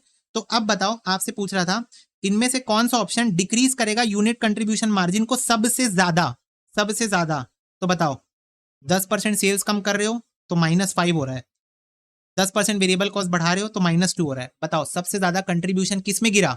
10% सेल्स गिराने के कारण, यानी आंसर है option number A. Okay, answer है ऑप्शन नंबर ए। ओके भैया, नेक्स्ट देखो, विच one of the following statement best demonstrate the concept of learning curve. तो लर्निंग कर्व एक परसेंटेज है जहां पर average time per unit produce decrease होता है एज आउटपुट डबल। तो जैसे जैसे आउटपुट डबल होते जाता है, एवरेज टाइम पर यूनिट कम होते जाता है। ओके, ठीक है। AB limited standard costing use कर रहा है। Following information pertain to direct labour for product X for the month of March. Standard rate per hour बेटा 8 रुपए की है, एक्चुअल रेट 8.4 है, standard hours allowed for actual production 2000 है, labour efficiency 1600 adverse है। तो एक्चुअल टाइम वर्क कितना है? बहुत सिंपल क्वेश्चन है। लेबर एफिशिएंसी का मतलब होता है standard hour for actual production minus actual our जो हमको निकालना है इनटू स्टैंडर्ड रेट जो कि 8 रुपए है। तो स्टैंडर्ड आवर 2000, ये 1600 एडवर्स है तो माइनस में लो लेबर एफिशिएंसी वेरिएंस, और माइनस एक्चुअल आर जो हमको निकालना है इनटू स्टैंडर्ड रेट, इसको आप सॉल्व करोगे तो एक्चुअल आर 2200 घंटे आ जाएगा। सिंपल क्वेश्चन था बहुत। Okay, EVA is a concept that is closely relates to the residual income. EVA is computed by, तो EVA बच्चों कंप्यूट कैसे होता है, जहां पर आप adjusted total cost of capital को एडजस्टेड आफ्टर टैक्स इनकम से माइनस करते हो, यानी कि नोपैट से आप अपना WACC इंटू कैपिटल एम्प्लॉयड को माइनस करते हो। टोटल कॉस्ट ऑफ कैपिटल को आप नोपैट से माइनस करते हो, तब आता है EVA। ठीक है, तो EVA का फॉर्मूला पूछ रहा था, आपको ध्यान से रीड करके आंसर देना था बस। ओके, एक्सपेक्टेड वैल्यू का मतलब क्या होता है, डिसीजन थ्योरी में पढ़े हैं, अर्थमेटिक मीन। अर्थमेटिक मीन, और यहां पर भी तो बताया, यहां पर भी तो बताया एक्सपेक्टेड मॉनेटरी वैल्यू का मतलब क्या होता है, एवरेज। एवरेज मतलब अर्थमेटिक मीन। तो एक्सपेक्टेड मॉनेटरी वैल्यू यहां पर लिखा हुआ था, तो यहां मैंने फिर से एक्सप्लेन उसको नहीं किया। Okay, very simple. आपसे क्वेश्चन बोल रहा है कि 100 रुपए की सेलिंग प्राइस है, 80 रुपए का वेरिएबल कॉस्ट है, फिक्स कॉस्ट बच्चों 3 लाख रुपए का है, एक्चुअल क्वांटिटी सोल्ड 1 लाख की है, ब्रेक इवन पॉइंट पूछ रहा है और मार्जिन ऑफ सेफ्टी पूछ रहा है। अब मैं ये कहता हूं कि देख लो सारे ब्रेक इवन पॉइंट के आंसर यहां पर अलग है, तो सिर्फ ब्रेक इवन पॉइंट निकाल लो, आपका आंसर ऑटोमेटिकली आ जाएगा। देखो, ब्रेक इवन पॉइंट का फॉर्मूला होता है fix cost upon contribution per unit 20 रुपए, तो 3 लाख अपॉन 20 रुपए, 15,000 यूनिट आ गया break even point. 1 lakh units आपने बेची है, अगर 15,000 यूनिट ब्रेक इवन पॉइंट है मतलब 85,000 आपका मार्जिन ऑफ सेफ्टी है। Okay, done. स्टैंडर्ड आउटपुट बच्चों 1000 यूनिट का है, एक्चुअल आउटपुट 800 यूनिट का है। ओके, स्टैंडर्ड प्राइस 2 रुपए का है, एक्चुअल प्राइस 3 रुपए का है। Standard quantity per unit 4 kilo की लगती है। स्टैंडर्ड क्वांटिटी पर यूनिट जो आप बनाते हो 4 किलो की लगती है। अगर एक्चुअल क्वांटिटी 4000 किलो है तो मटेरियल कॉस्ट वेरिएंस बताओ। तो मटेरियल कॉस्ट वेरिएंस का फॉर्मूला क्या है, standard quantity for actual production into standard rate. तो बच्चों एक्चुअल प्रोडक्शन है 800 यूनिट, एक्चुअल प्रोडक्शन है 800 यूनिट, हर यूनिट को बनाने में स्टैंडर्ड क्वांटिटी लगती है 4 किलो, तो 800 इंटू 4 कर लो, मिल जाएगा standard quantity for actual production. इसको मल्टीप्लाई करो स्टैंडर्ड रेट से जो कि है 2 रुपए, 2 रुपए माइनस एक्चुअल क्वांटिटी लगा 4000 किलो इंटू एक्चुअल रेट है आपका 3 रुपए पर केजी, 3 रुपए पर केजी, तो ये आ जाएगा 5600 एडवर्स। ठीक है, बस यहां पर बच्चे क्या गलती कर सकते थे, गलती से 1000 लेके सॉल्व कर देते तो आंसर गलत हो जाता। आपको निकालना है standard quantity for actual production into standard rate minus actual quantity into actual rate. कौन सा बजट है जो कि सारे फंक्शनल बजट्स को कंसिडर करता है, मास्टर बजट। शिवाजी लिमिटेड का कैपिटल एम्प्लॉयड है बच्चों 4,50,000 का, 14% रेट ऑफ रिटर्न होता है और 1 लाख का प्रॉफिट है। तो रेसिडुअल इनकम कितना है, रेसिडुअल इनकम का फॉर्मूला है जो आपका EBIT होता है माइनस आपका जो EBIT आपने कमाया है 1 लाख, ऑपरेटिंग इनकम जो आपने कमाया 1 lakh minus capital employed into rate of return, capital employed into rate of return, तो 37,000 इज योर आंसर। ओके, अब ये वाला क्वेश्चन थोड़ा सा इंपॉर्टेंट है, ध्यान से देखो। मेसर्स दत्ता रबर मैन्युफैक्चर कर रहे हैं 10,000 यूनिट बायोडिग्रेडेबल डिस्पोजल कंटेनर का, जिसमें 6 रुपए की कॉस्ट इनकर हो रही है मटेरियल की। ठीक है, 6 रुपए की मटेरियल कॉस्ट, डायरेक्ट लेबर 15 रुपए का हो रहा है। अब ये बात बस ध्यान में रखना, डायरेक्ट लेबर जो है उसमें से 2/3 तो आपका फिक्स है, 2/3 आपका कितना है, फिक्स है, यानी 1/3 आपका वेरिएबल कॉस्ट है, 1/3 क्या है आपका वेरिएबल कॉस्ट है, ये ध्यान में रखना। ओके ओके भैया। फैक्ट्री ओवरहेड्स बच्चों 20 रुपए पर यूनिट की है, जिसमें से 60% फिक्स है। तो अब ये बताओ 20 रुपए में से अगर 60% फिक्स है मतलब 40% कितना है वेरिएबल, 8 रुपए क्या है वेरिएबल कॉस्ट है। ओके ओके भैया, डन। उसके बाद labour use for manufacturing biodegradable disposal container can be use to manufacture another product having selling price of 40 रुपए एंड मटेरियल कॉस्ट ऑफ 10 रुपए। बोल रहा है जो लेबर हम लोग बायोडिग्रेडेबल कंटेनर बनाने के लिए यूज कर रहे हैं वो सेम लेबर हम कहीं और यूज कर सकते हैं, और हम वहां जहां कहीं और यूज करेंगे वहां पर जो हम प्रोडक्ट को बनाएंगे उस प्रोडक्ट को हम 40 रुपए में बेच सकते हैं। 10 रुपए का मटेरियल लगेगा, लेबर कितने का लगेगा, उतना ही लगेगा जितना वहां लग रहा था। वहां कितने का लेबर लग रहा है, 5 रुपए वेरिएबल कॉस्ट, 5 रुपए वेरिएबल कॉस्ट लग रही ना, ये देखो 5 रुपए। फिक्स कॉस्ट तो देखो ही मत, fix cost irrelevant for decision making. 5 रुपए वेरिएबल कॉस्ट लेबर की वहां लग रही थी, यहां भी 5 रुपए वेरिएबल कॉस्ट लगेगी। यानी सिंपल शब्दों में अगर हम वहां के लेबर्स को उठा के यहां ले आए तो 40 रुपए में बेच सकते हैं, 10 रुपए मटेरियल का लग जाएगा, ₹5 लग जाएगा लेबर का, तो हमको सीधा सीधा ₹25 का बेनिफिट है। यहाँ ₹25 का कंट्रीब्यूशन है हमारा। 40 माइनस 15, ₹25 का कंट्रीब्यूशन है। आपसे ये पूछ रहा है relevant cost of manufacturing biodegradable disposal container बताओ। मतलब अगर आप ये वाला काम ना करके, ये वाला काम कैंसिल करके अगर बायोडिग्रेडेबल डिस्पोजल कंटेनर ही बनाते हो तो उसकी रेलेवेंट कॉस्टिंग बताओ। आप यही बनाओगे आप, पर उसके लिए आप ये सैक्रिफाइस कर रहे हो ना, ये बनाने के चक्कर में ये सैक्रिफाइस कर रहे हो ना। अगर आप यहां ये नहीं बनाते तो वो लेबर यहां यूज हो सकते थे, और अगर वो लेबर यहां यूज होते तो आपको ₹25 पर यूनिट का कंट्रीब्यूशन अर्न होता। अगर आप ये नहीं बनाते और लेबर को यहां यूज करते तो ₹25 का कंट्रीब्यूशन आपको अर्न होता। तो रेलेवेंट कॉस्टिंग की बात करते हैं बच्चों, सबसे पहले आपका मटेरियल जो इसको बनाने में लगेगा। रेलेवेंट कॉस्ट मतलब ऑल वेरिएबल कॉस्ट और contribution loss. Fix cost is never never never relevant.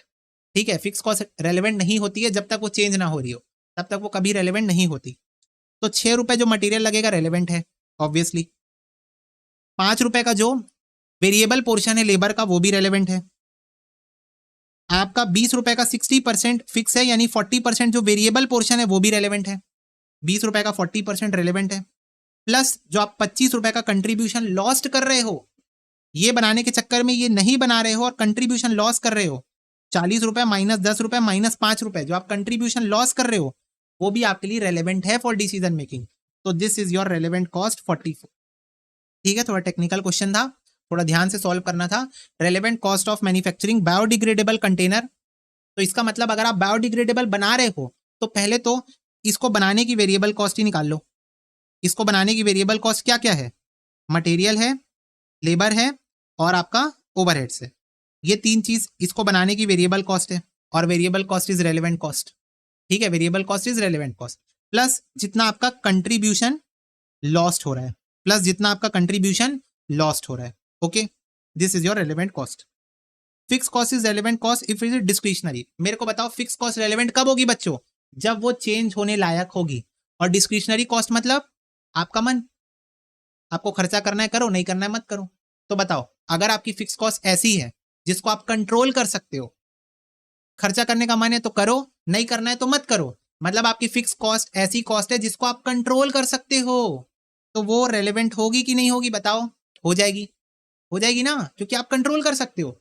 जिस भी कॉस्ट को आप कंट्रोल कर सकते हो that cost is relevant cost, as simple as that. ठीक है, और ये रेलेवेंट कॉस्ट वाला क्वेश्चन अच्छे से देख के जाना, अच्छे से। All variable cost are relevant plus जो कंट्रीब्यूशन लॉस्ट हो रहा है वो भी रेलेवेंट है। कंट्रीब्यूशन लॉस कैसे हो रहा है? अगर ये लेबर यहां यूज नहीं होते तो यहां यूज होते, और अगर यहां यूज होते तो ₹40 में बेचता, ₹10 का मटेरियल लग रहा है और ₹5 का लेबर लग रहा है। वेरिएबल पोर्शन ना, नॉट फिक्स पोर्शन। तो ₹25 का कंट्रीब्यूशन लॉस हो रहा है क्योंकि मैं ये नहीं बना रहा हूं ये बनाने के चक्कर में। ओके भैया, नॉर्टन इनका प्लान के अकॉर्डिंग बैलेंस स्कोर कार्ड क्या है? Strategic system. अब कितने क्वेश्चन रिपीट हो चुके? 10 क्वेश्चन रिपीट हो गए क्या? 20 मार्क्स मिल गए क्या? फिर से सेम क्वेश्चन कि अगर आपका फिक्स कॉस्ट 80,000 है, ठीक है, आपकी सेलिंग प्राइस ₹100 है, वेरिएबल कॉस्ट ₹70, पर अगर आपकी सेलिंग प्राइस 10% से कम हो जाए तो ब्रेक इवन पॉइंट क्या होगा ये बताओ। तो बहुत सिंपल है बच्चों, ₹100 आपका सेलिंग प्राइस है, 10% कम कर दो, ₹90 हो गया नया सेलिंग प्राइस। सेलिंग प्राइस में से वेरिएबल कॉस्ट माइनस कर दो, तो ₹90 में से ₹70 माइनस कर दो, ₹20 आ गया आपका contribution per unit. Contribution per unit PV ratio निकाल लो, 20/90 करके इंटू 100 करके पीवी रेशियो निकाल लो। जो पीवी रेशियो आएगा उसको डिवाइड कर देना 80,000 से।